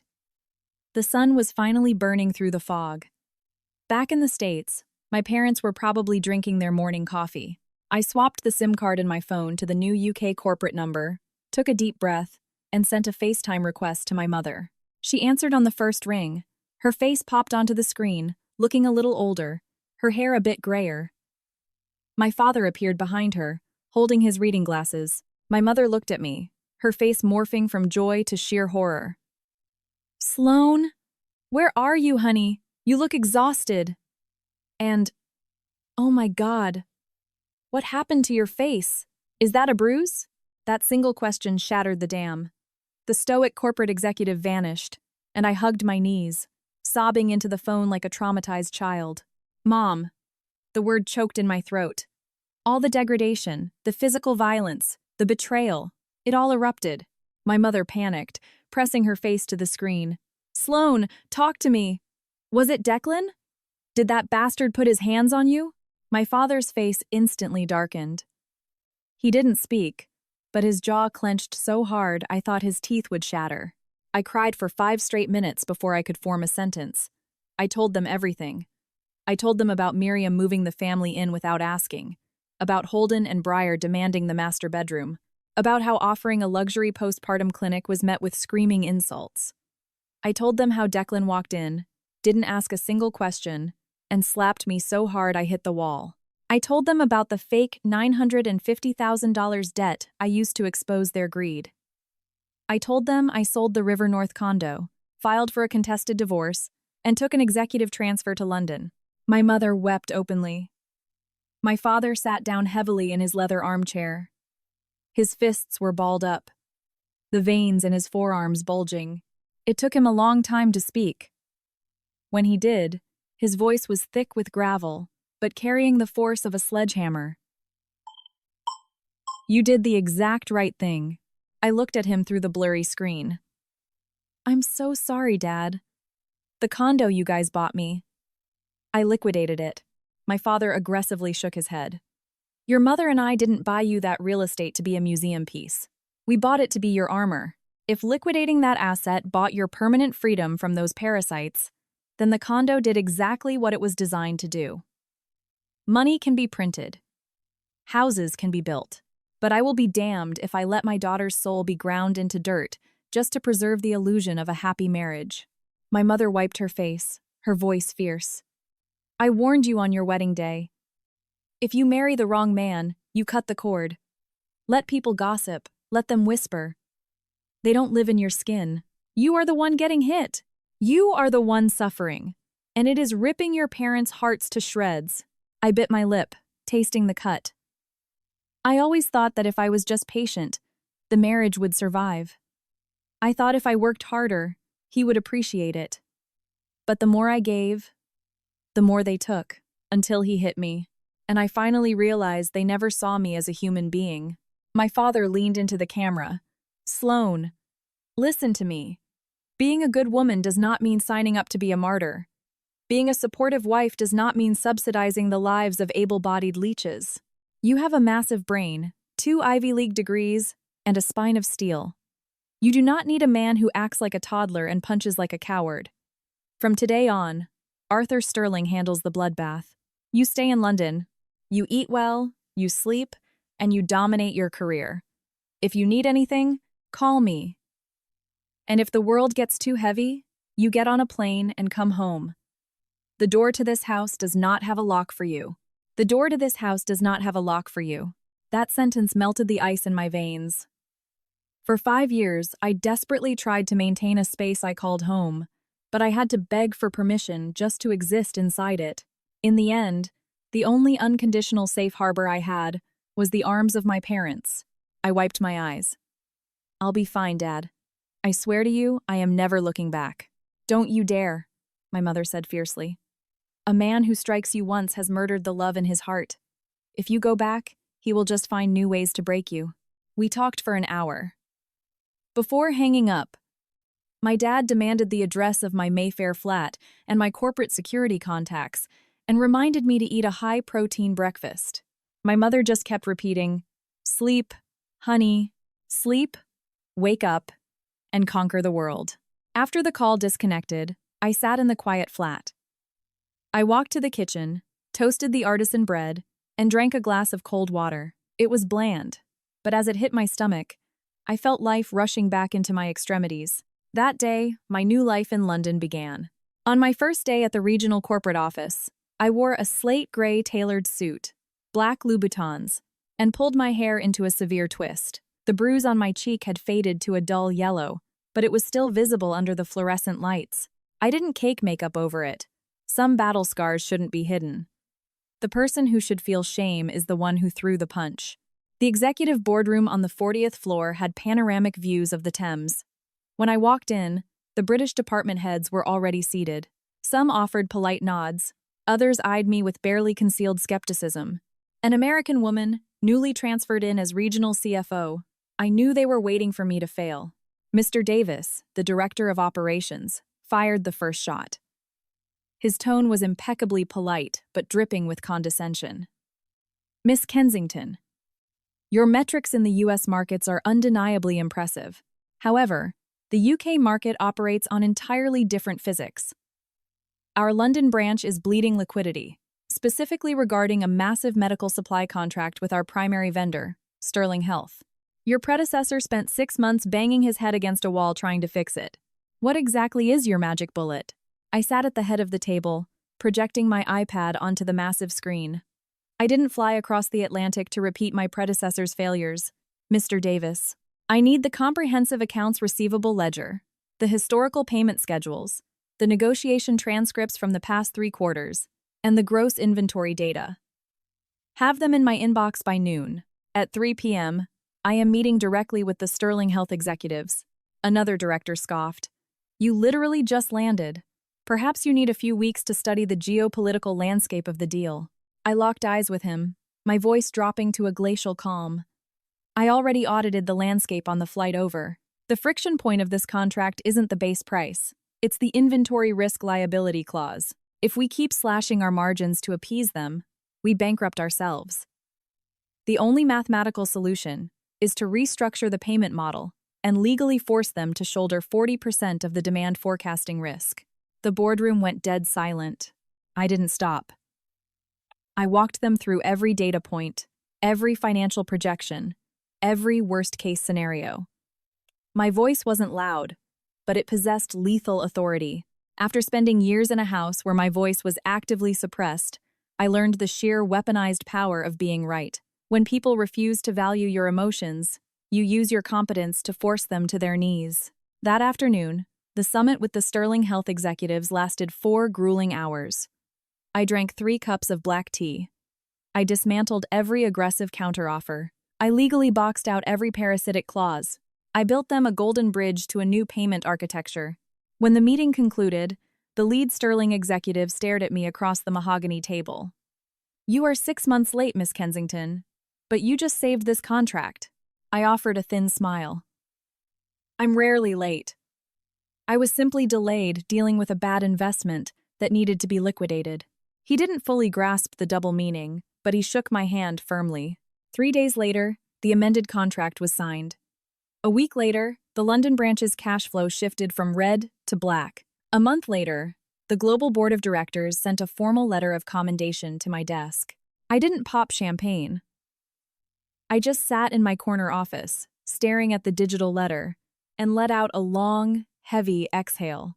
It turns out, when you stop expending 90% of your energy defending yourself against a parasitic husband and his greedy family, you can conquer the world. While I was methodically building my empire in London, back in Chicago, Declan and Miriam's reality was violently imploding.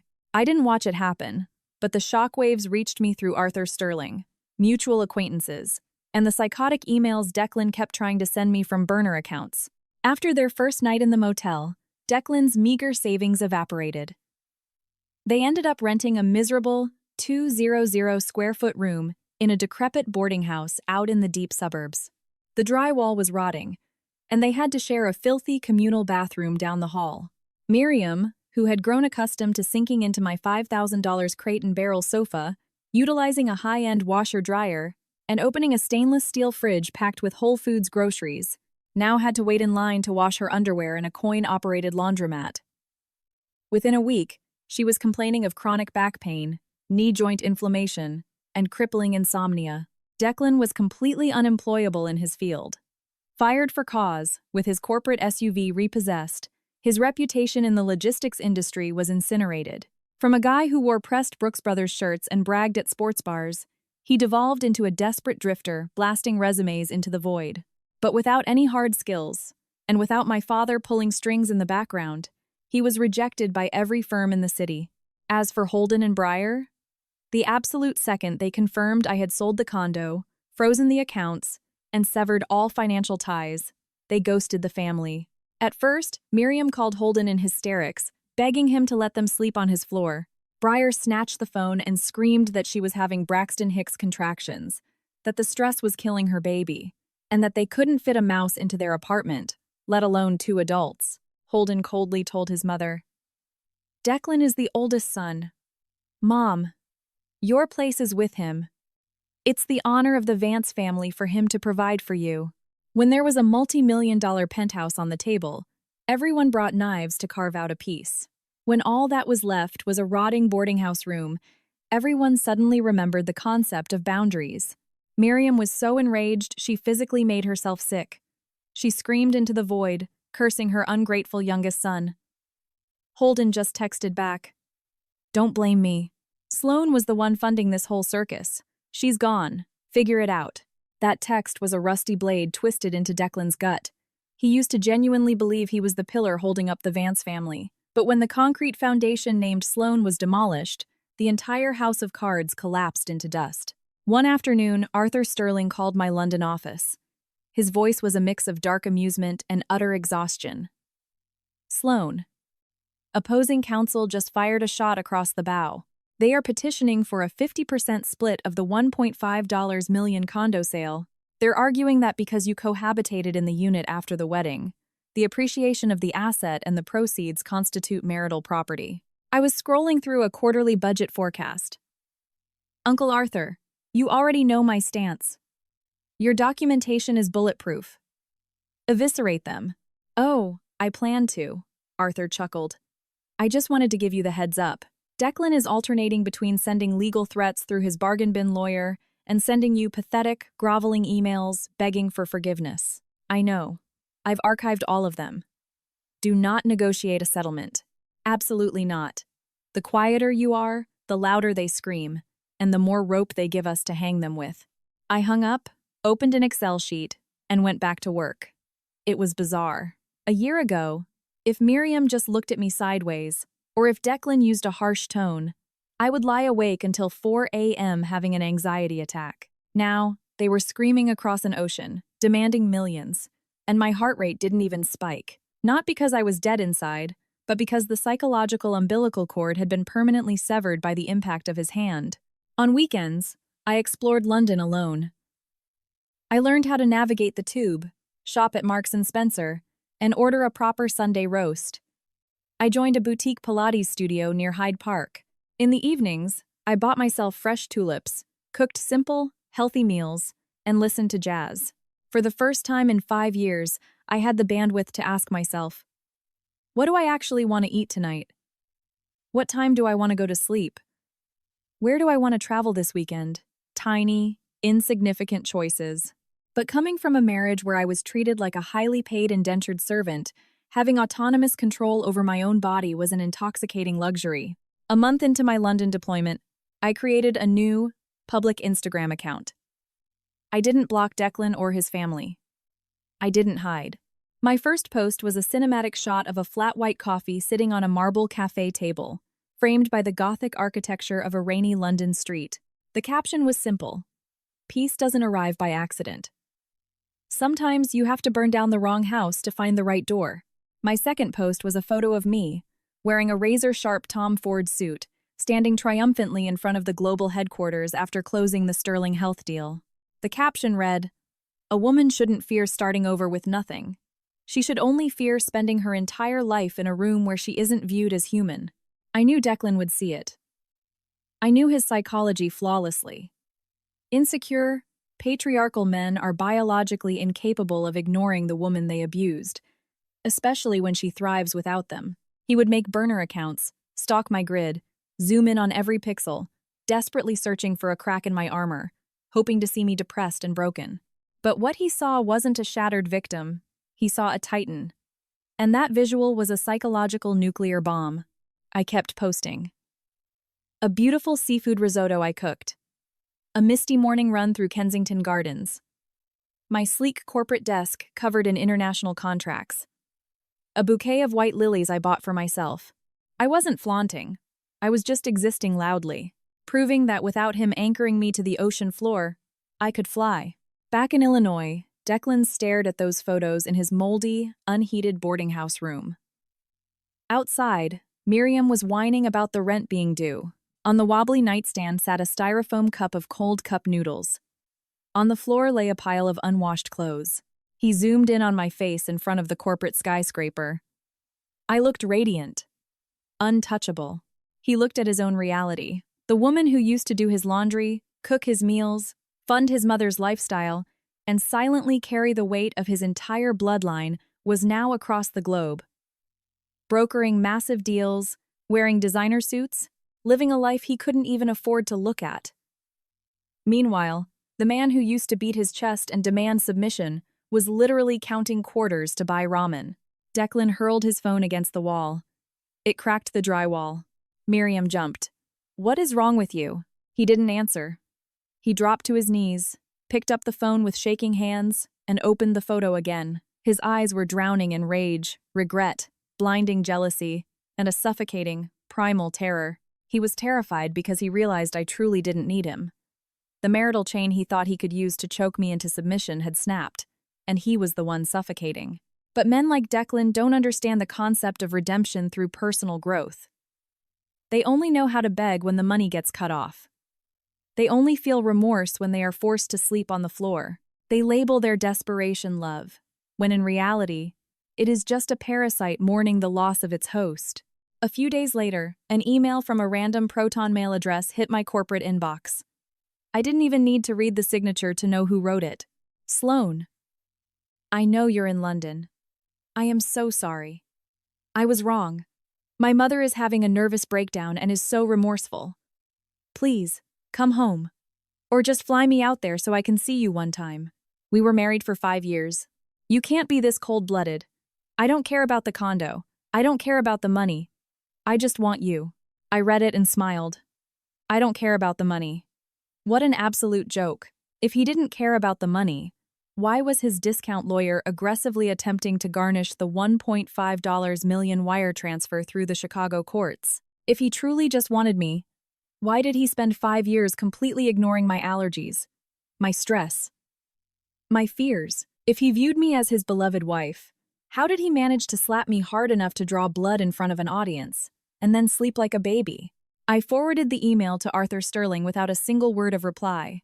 That evening, I walked home from the office. The London air had a sharp, biting chill. The sidewalks were blanketed in dead leaves. I stopped at a boutique florist and bought a massive bouquet of white orchids. I brought them to my flat and arranged them in a crystal vase on the dining table. The room instantly smelled like spring. I poured myself a glass of expensive Pinot Noir and sat down. For some reason, in that exact moment, my soul felt utterly weightless. I wasn't gloating over their poverty. I felt like a Sherpa who had finally dropped an anvil off her back. The Vance family forced me to carry the crushing weight of their endless greed. Now, they were drowning under it. Declan used physical violence to force my submission. Now, he was submitting to the brutal consequences of the American legal system. Miriam demanded a daughter-in-law's ultimate sacrifice. Now, she realized that when the sacrificial lamb leaves, the vultures starve to death. I took a sip of the wine. It was dry, complex, and left a rich finish on my tongue. Much like my life now, bitter that it had to end in violence, but incredibly sweet because I survived the war. Before bed, my phone lit up with an iMessage from my mother. Did you eat a good dinner today? Your father says it's freezing in London. Make sure you wear the wool coat. We are doing great over here. Don't stress about us. Live your best life. Sloan, but promise me, don't ever be stupid again. I read that last sentence 3 times. Don't ever be stupid again. I smiled and typed back, I promise, Mom. From now on, I will only be generous to people who deserve it. And to the people who tried to destroy me. I'll start by being incredibly generous to myself. I locked the phone and turned off the lamp. For the first time in a decade, I slept a dreamless, deep, uninterrupted sleep. I had no idea that across the Atlantic, Declan was spending the entire night wide awake, plotting a move so unimaginably desperate he thought it would save him. In his warped mind, he believed it was a grand romantic gesture. In reality, it was the final act that would strip him of his last remaining molecule of human dignity. He decided to borrow money from a loan shark, buy a cheap economy ticket, and fly to London to confront me. He genuinely hallucinated that if he dropped to his knees, cried hard enough, and maybe slapped himself in the face a few times, I would instantly melt and take him back. He forgot one critical variable. The Sloan who forgave him died on the living room floor the night his hand made contact with her face. The Sloan he was flying to meet didn't believe in the tears of a man weeping over an empty wallet. And this final confrontation would be the absolute last time I ever allowed him to look at the empire he had torched. 3 weeks after I posted the photo of the white orchids, Declan actually materialized. It was a Friday. A torrential, freezing downpour had been battering London since dawn. The rain lashed against the floor-to-ceiling glass of my corner office like silver bullets. I had just wrapped a brutal forecasting summit with the risk management team and was packing my briefcase to head down to the lobby for my chauffeured car when my desk phone buzzed. It was the front desk receptionist. Her crisp British accent was impeccably polite but strained. "Apologies for the interruption, Miss Kensington. There is an American gentleman in the lobby demanding to see you. He claims to be your husband. He does not have clearance or an appointment, and he has been loitering for quite some time." My hand, which was midway through zipping my briefcase, froze. Husband. A word that felt so foreign and repulsive, it almost made me laugh out loud. I walked to the window and looked down at the gray, chaotic streets of London, millions of people moving with purpose. And yet, the man who used to beat his chest and declare himself the absolute monarch of my life had flown across an ocean, with no dignity and no leverage, just to grovel for a paycheck. "Is he causing a scene?" I asked. "Not currently violent, ma'am," the receptionist replied. "But he is highly agitated. Building security has flanked him." I stood in silence, analyzing my own internal biometrics. Hearing that Declan was physically in the building, was there a spike of panic? A flutter of lingering empathy? A moment of weakness? Zero. There was nothing but the clinical, Arctic calm of a debt collector holding an overdue invoice. "I will come down," I said. "Instruct security to form a perimeter, but do not physically engage unless he breaches the turnstiles." I grabbed my Burberry trench coat, locked my office, and stepped into the executive elevator. The descent felt impossibly slow. The digital floor numbers glowed in cold blue. I looked at my reflection in the brushed steel doors. Flawless hair, sharp makeup, eyes that looked like obsidian glass. The woman in the reflection was not the battered wife who stood in the center of a trashed condo touching her bleeding lip. The elevator chimed and the doors parted. The global headquarters lobby was a cavernous expanse of white marble, glass, and steel. Outside, the rain was coming down in sheets, and there, standing near the leather waiting chairs, was Declan. He looked emaciated. His cheap dark suit was hopelessly wrinkled and damp from the London rain. The collar of his shirt was frayed. His sneakers were caked in mud. His hair was overgrown, his beard unkempt, and his eyes were sunken deep into his skull. He looked like a cornered stray dog. If I hadn't spent 5 years sleeping next to him, I wouldn't have recognized this broken vagrant as the arrogant man who used to lecture me on wifely obedience. The absolute second he saw me step out of the elevator, he jolted upright. A chaotic storm of emotions flashed across his face: euphoric relief, primal fear, toxic greed, and absolute desperation. "Sloane!" he croaked, his voice raw, and lunged toward me. 2 massive security guards in black suits instantly stepped into his path, raising their hands. I gave them a subtle nod to hold the line, but let him speak. Declan stopped 3 feet away from me. Maybe my aura terrified him. I didn't flinch. I didn't cry. I didn't look away. I just stared at him with the sterile indifference of someone observing a stain on a museum floor. He opened his mouth, but before he could form a word, tears spilled over his lower lids. "Sloane. My God. I finally found you." I said nothing. He took a half step forward, his voice cracking. "I am so sorry. I was wrong. I was so insanely wrong. I never should have laid a hand on you. I never should have let my mother dictate our lives. I shouldn't have let Holden and Breyer into the condo. It was entirely my fault. Please, please forgive me." I stared at his red, weeping eyes. A year ago, a single "I'm sorry" from Declan would have melted my defenses. I would have bought him a beer, rubbed his back, and gaslighted myself by saying, "Every marriage goes through rough patches." But today, hearing him beg sounded like white noise. Apologizing without fundamentally understanding the crime is just a manipulative tactic to regain access to the VIP lounge. "Why exactly are you here, Declan?" I asked, my voice echoing off the marble. He swallowed hard. "I came to bring you home. I want to talk this out. Sloane, I am dying without you. Since you left, my mother and I have been living in a slum. I got fired.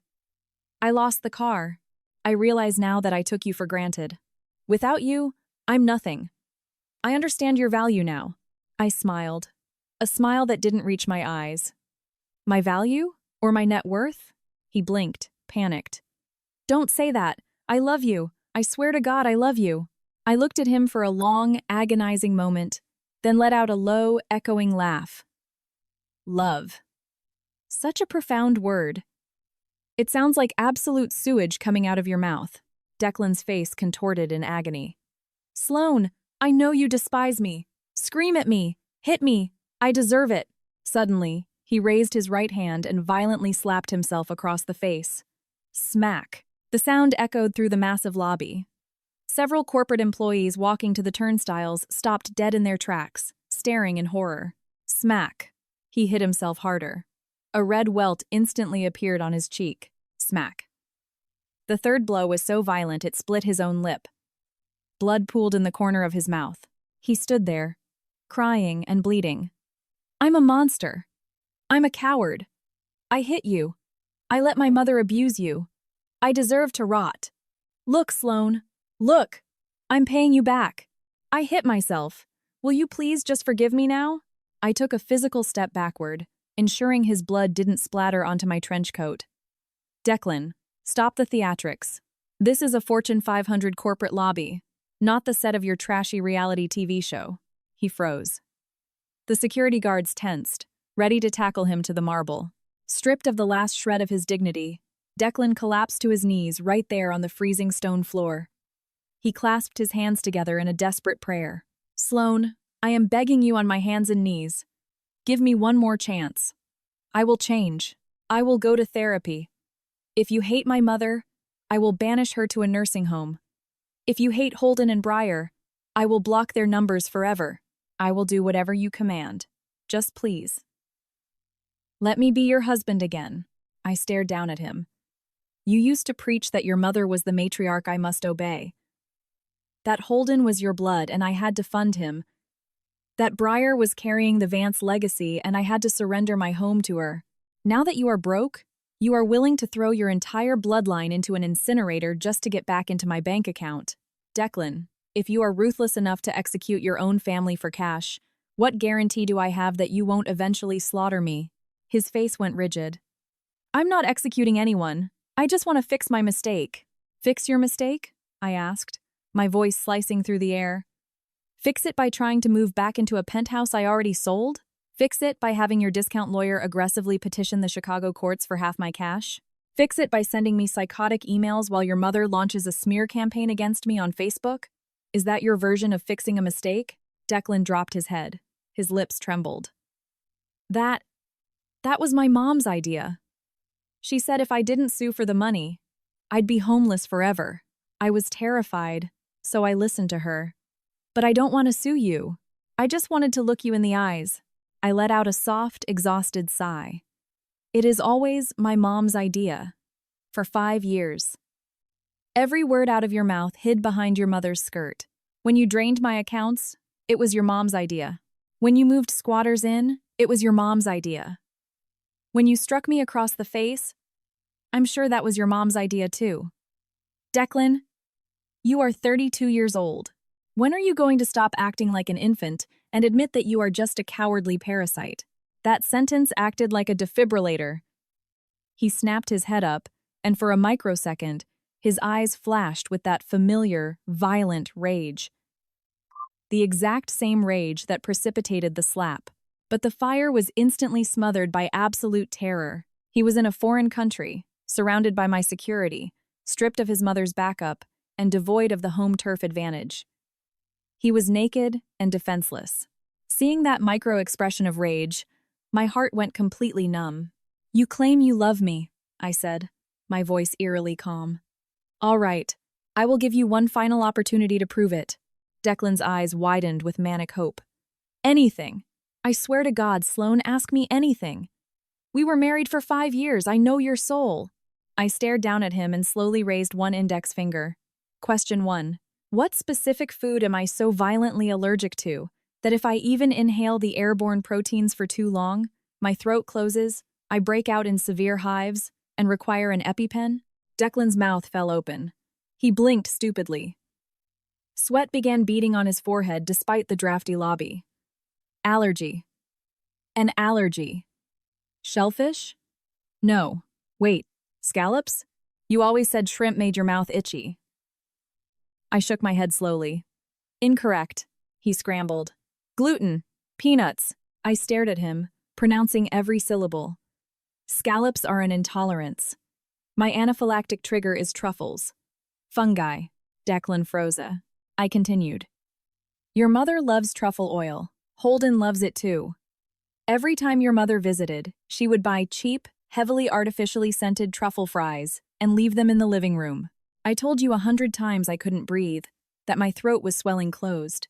Your mother called me a dramatic snob, and you told me, it's just fancy fries, Sloane. Open a damn window. Once, I had to lock myself in the bathroom with an inhaler for an hour. You were on the couch playing Xbox. You didn't even notice I was gone. Declan's lips quivered. I'm so sorry. I wasn't paying attention. I raised a second finger. Question 2. Whenever I suffer a severe gastritis attack from working 80-hour weeks, what specific medication is permanently kept in my purse? He opened his mouth, then snapped it shut. His eyes darted wildly, frantically digging through his memory banks. But in 5 years of marriage, had he ever once looked inside my medicine bag? He only knew how to ask, where's the credit card? Where's my dinner? Why is my mom crying? He stammered. Pills. Little white pills. Advil? No. Wait. You took those pink capsules for cramps. I let out a cynical scoff. Incorrect. I reached into my coat pocket, pulled out a blister pack, and dropped it on the marble floor in front of his knees. Omeprazole. Prilosec. A high-dose proton pump inhibitor. I have practically lived on these for years. Every night I came home from the office, I dry swallowed one. One night, the stomach ulcer flared up so violently, I was curled in a fetal position on the rug. You stepped right over my body to grab the TV remote. The only thing you said to me was, "Hey, don't forget to wire Mom her allowance tomorrow." And then you went to bed. Declan's face turned the color of ash. He stared at the blister pack on the floor, his shoulders violently shaking. Sloane, I was blind. I was a selfish idiot. But I see it now. I will take care of you. I didn't let him finish. I raised a third finger. Question 3. I locked eyes with him, drilling into his soul. The night my mother was rushed to Northwestern Memorial Hospital for a hypertensive stroke. I called your cell phone 14 times. You sent every single call to voicemail. Where were you that night? Declan looked up, his eyes glassy and vacant.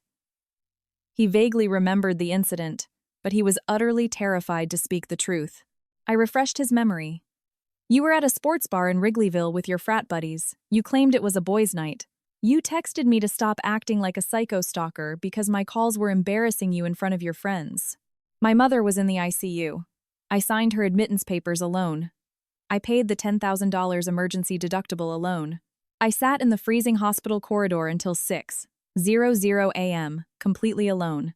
You waltzed into the condo at noon the next day, hungover, and had the unmitigated audacity to throw a tantrum because I hadn't brewed your coffee.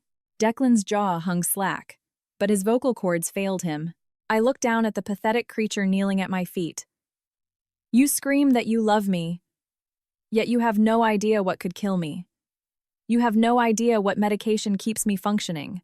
You don't even remember where you were when my mother almost died. The only things you remember with absolute photographic clarity are my W-2, the square footage of my penthouse, and the routing number where I sent your family's extortion money. Tears dripped off Declan's chin and splattered on the marble, but they triggered absolutely zero empathy in my chest. Tears that arrive this late aren't a sign of a broken heart. They are just the byproduct of a broken ATM. He crawled forward, trying to grab the hem of my trench coat. Sloane, I was a demon. You are right about everything. But we stood at an altar. We swore an oath. How can you be this ruthless? I flew across the world to surrender to you. I have literally nothing left. If you throw me away, I am going to die. I stepped back, out of his reach. Do not try to hold me hostage with threats of self-destruction. How you survive your own life is your administrative problem. I was not put on this earth to be a human flotation device for a man who drilled holes in his own boat.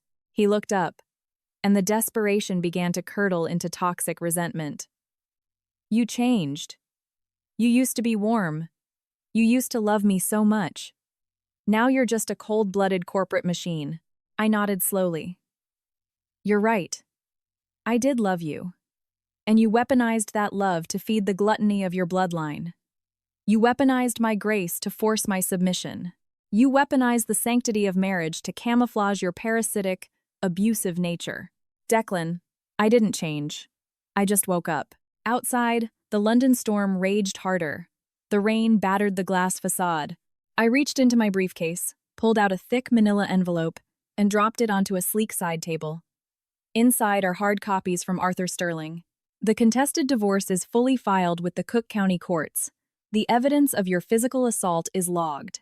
The financial audit proving the condo was a non-marital asset is finalized. Your motion to extort the cash sale will be thrown out by the judge. If you attempt to stalk or harass me in the United Kingdom again, I will have the Metropolitan Police arrest you, and I will forward the restraining order to Interpol. Declan stared at the envelope as if it were a bomb. I didn't fly here to get served divorce papers. I flew here to bring my wife home, and I didn't come down to the lobby to reconcile, I replied, my voice echoing like a steel blade. I came down to inform you that, as of this minute, the only relationship that exists between us is dictated by the penal code. He trembled violently. Sloane. I turned to the British security guards and spoke in sharp, concise directives. Escort this unauthorized individual out of the building. If he resists, call the authorities. The two massive guards stepped forward, grabbing Declan firmly by the biceps, hauling him to his feet. He thrashed weakly, but he was physically depleted and lacked the courage to actually fight back.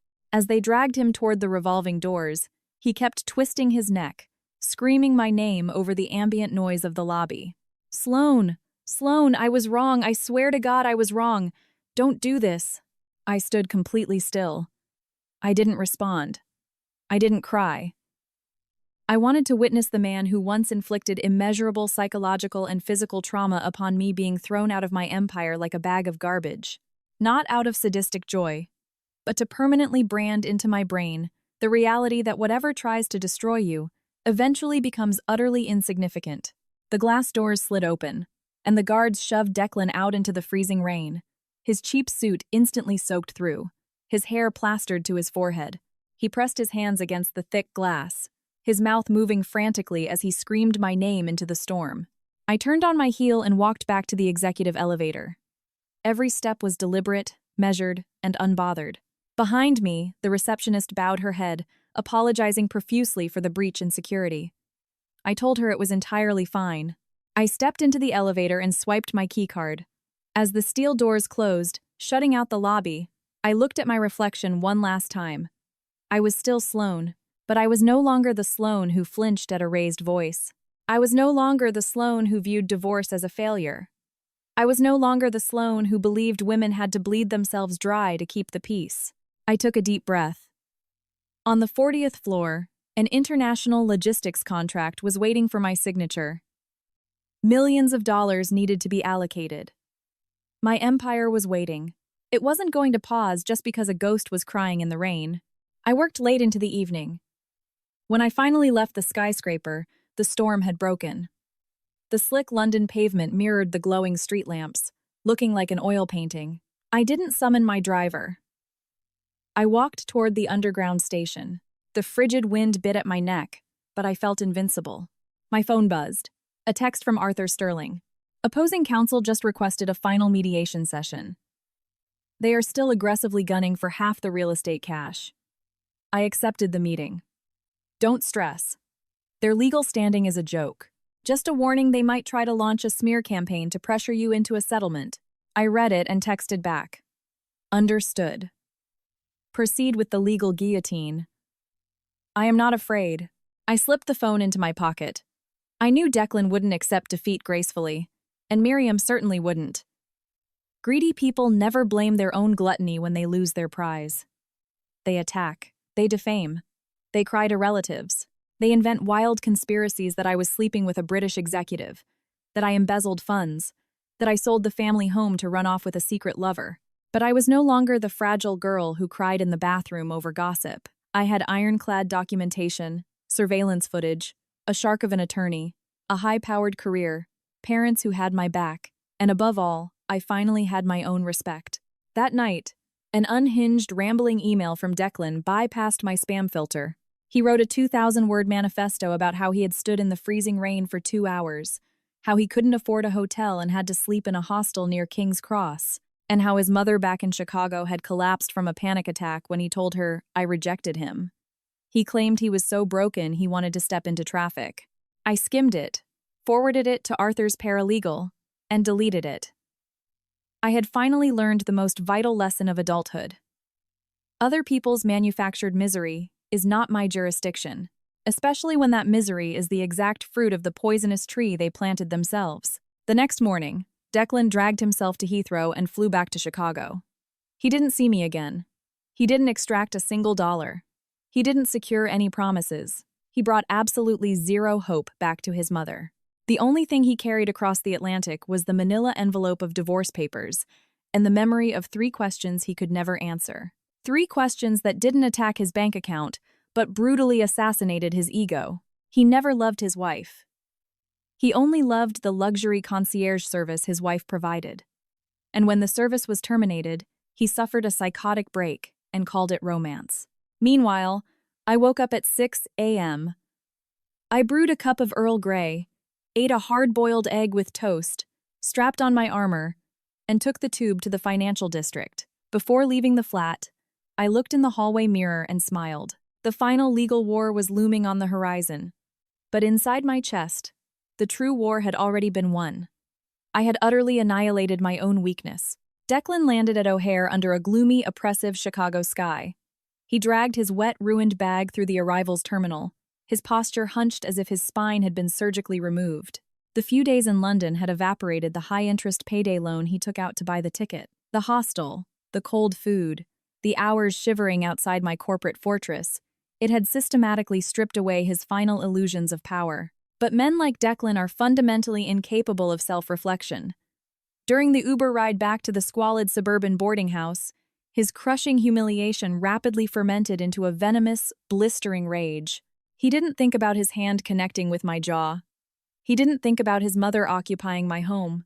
He only thought that it was my fault he was broke, my fault he was unemployed, and my fault he was a laughingstock. When he unlocked the door to the claustrophobic room, Miriam was sitting on a folding chair, clutching a pillow, her eyes swollen shut.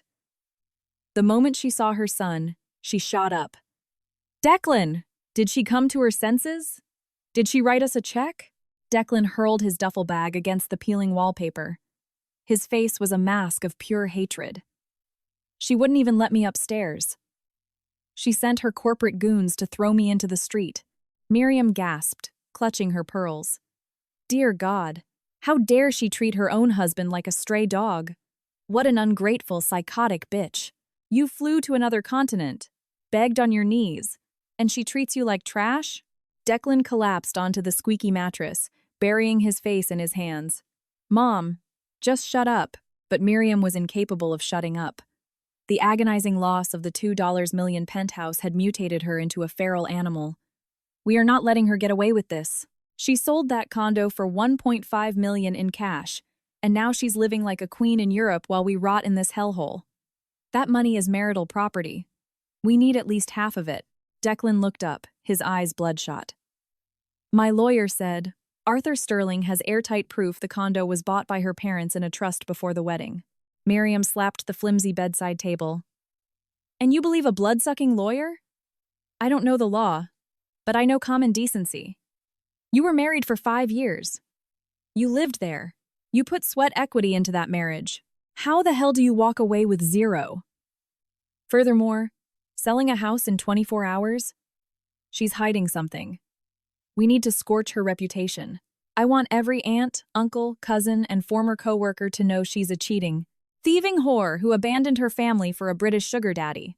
I knew Miriam would choose the nuclear option.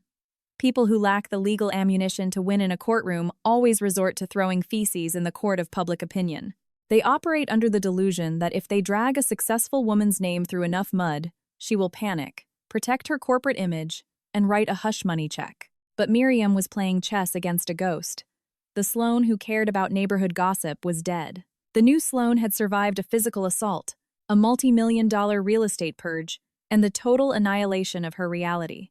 I no longer governed my life based on the opinions of peasants. 3 days later, the digital smear campaign launched. In the massive Vance Extended Family Facebook group, Miriam posted a 1,000-word, tear-soaked manifesto. She claimed I was having a torrid affair with a British executive, that I had secretly liquidated the family estate to fund my illicit lifestyle, and that I had abandoned my devoted, heartbroken husband. She painted a horrific picture of Briar, heavily pregnant, being violently thrown into the freezing rain by a psychotic, rich sister-in-law. Holden, prodded by his mother, jumped into the fray. He posted cryptic Instagram stories about how money can't buy class, and how rich elites exploit working-class families. Briar was more calculating. She posted black and white photos of her swollen belly with tragic captions about how a mother just wants a safe nursery. But corporate greed ruins families. Naturally, none of them mentioned the hostile takeover of my property. None of them mentioned Declan's physical violence. None of them mentioned the fake $950,000 debt that caused them to scatter like cockroaches. Evil people are phenomenally talented at editing the footage of their own crimes. Arthur Sterling's paralegal aggregated screenshots of every single post and emailed them to me in London. I was sitting in my corner office, reviewing a Q3 performance matrix, when I opened the PDF. I read every lie, every melodramatic comment, from distant aunts calling me a monster. I didn't sweat. I simply replied to Arthur. Uncle Arthur. Compile the URLs. Once the defamation threshold is met, unleash the cease and desist letters. Threaten punitive damages for libel. Arthur replied within minutes. Already drafted. Focus on your empire, kiddo. Let the dogs bark. The caravan moves on. I locked my phone and went back to my spreadsheets. A year ago, this would have sent me into an emotional tailspin. I would have been terrified of my parents seeing it. Terrified of my colleagues judging me. Now, I understood a fundamental law of physics. My integrity was not vulnerable to the saliva of parasites. My honor was forged in the absolute brutality of the truth. A week later, the mandated divorce mediation took place. I didn't fly back to Chicago. Per Arthur's strategy, I attended via a secure Zoom link from my London office. On my laptop screen, the sterile conference room of the Cook County Courthouse appeared. Declan sat next to his bargain bin lawyer.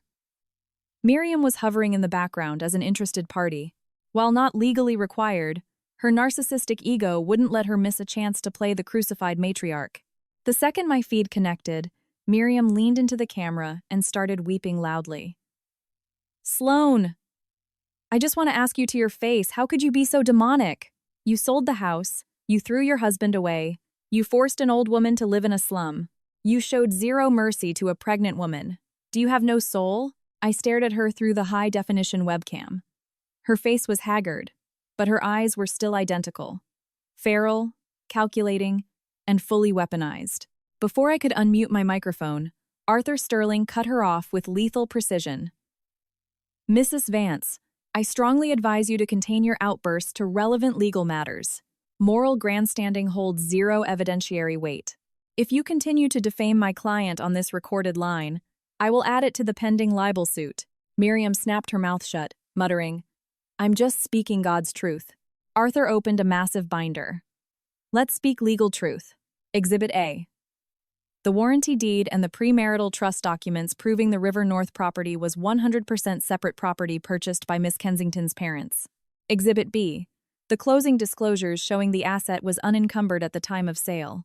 Under Illinois law, the proceeds are exclusively non-marital. Declan's lawyer adjusted his tie, looking stressed.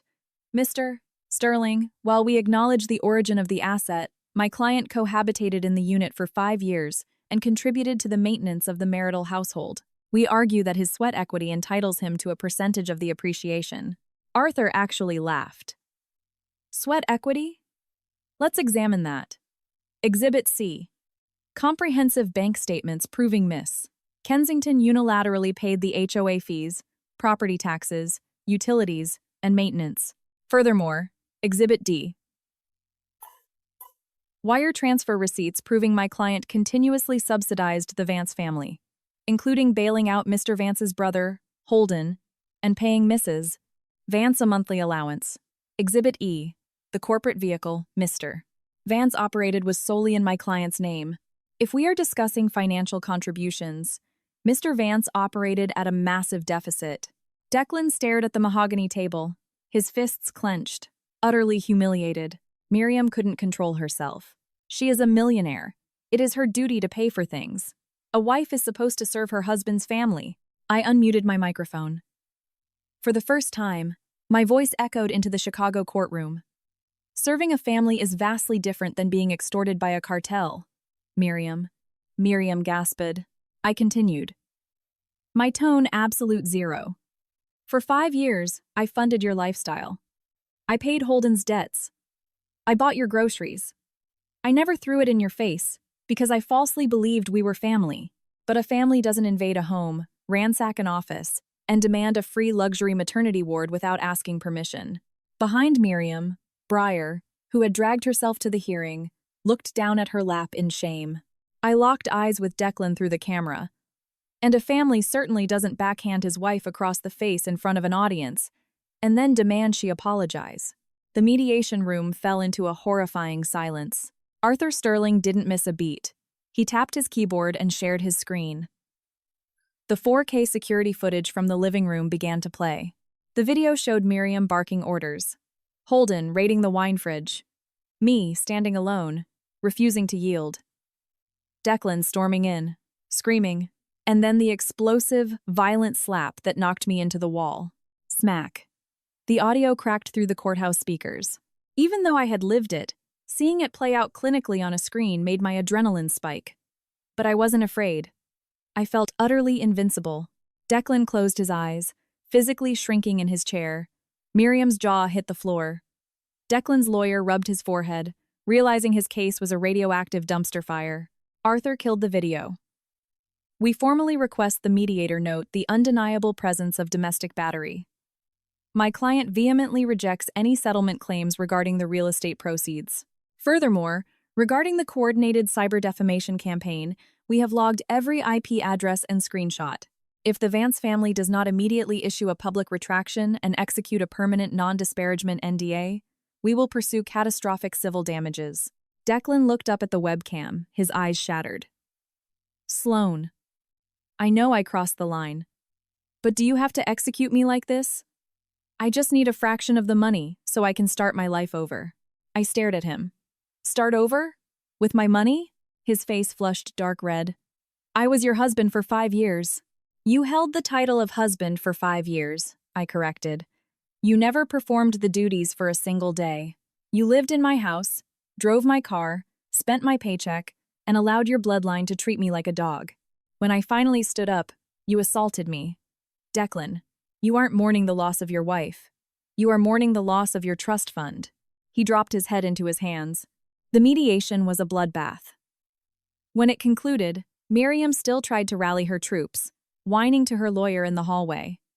But the threat of the defamation lawsuit had completely broken their ranks.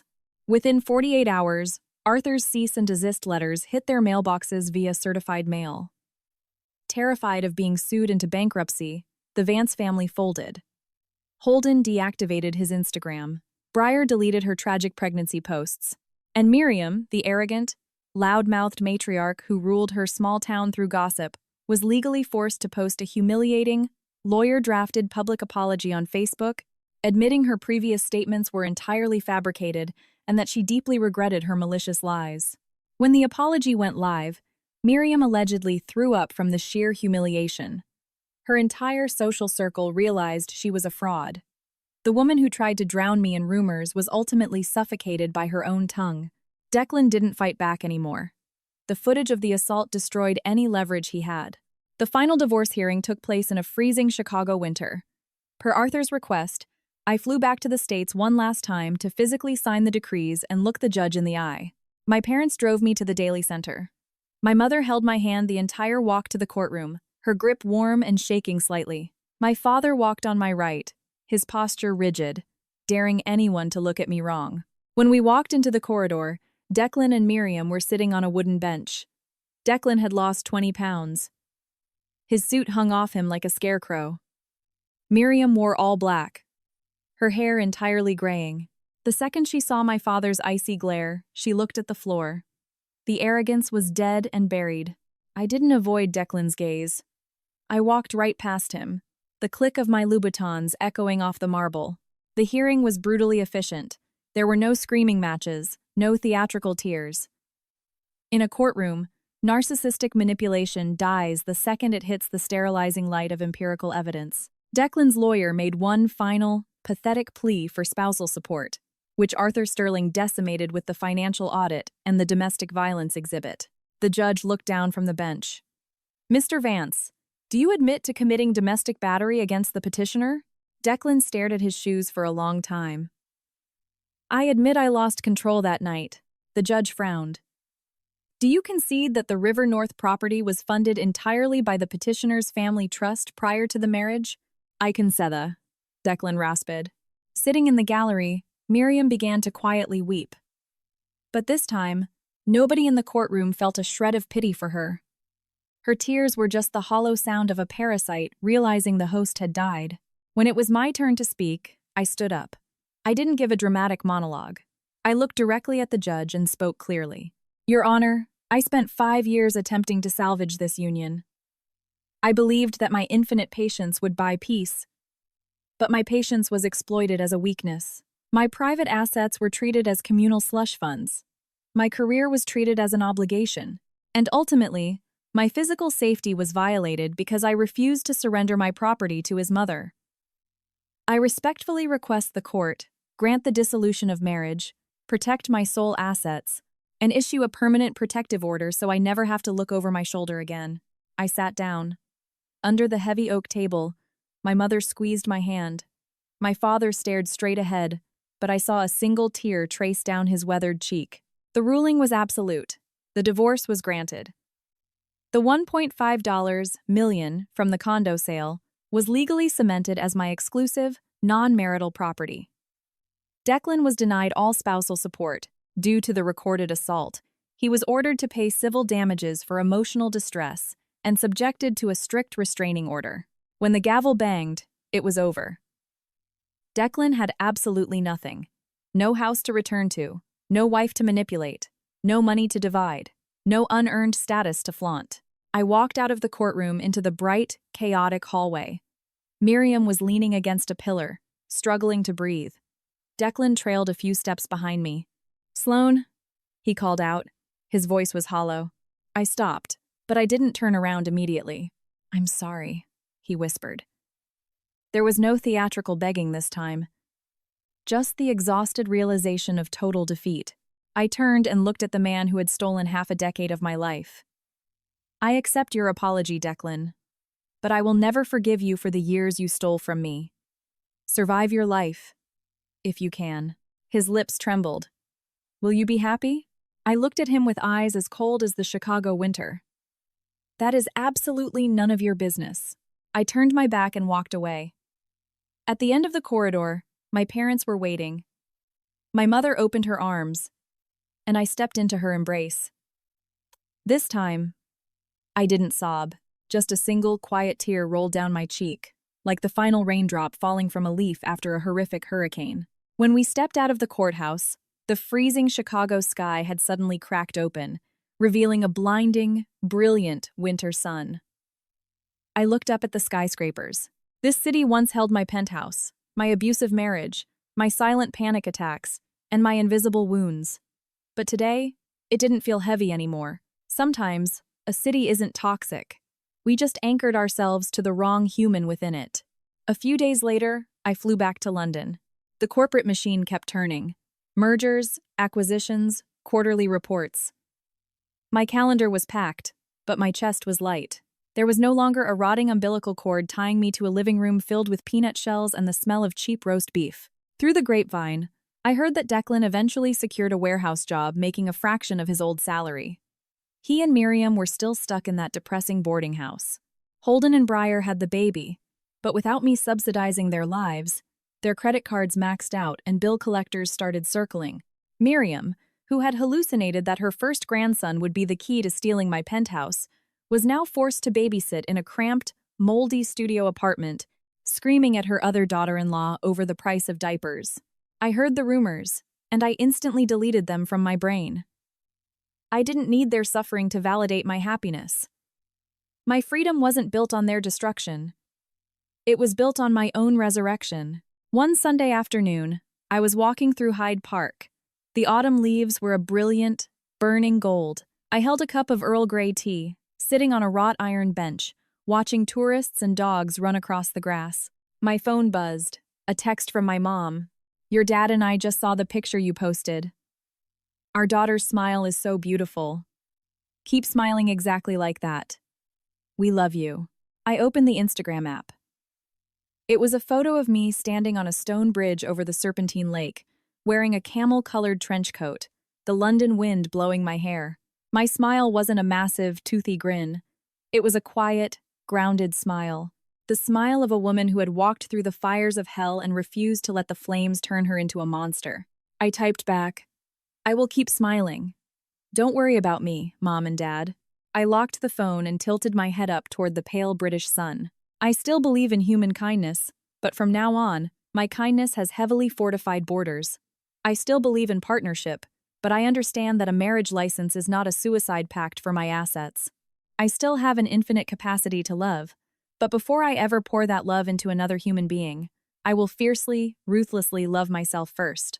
And I will never, ever, let another hand strike my face again.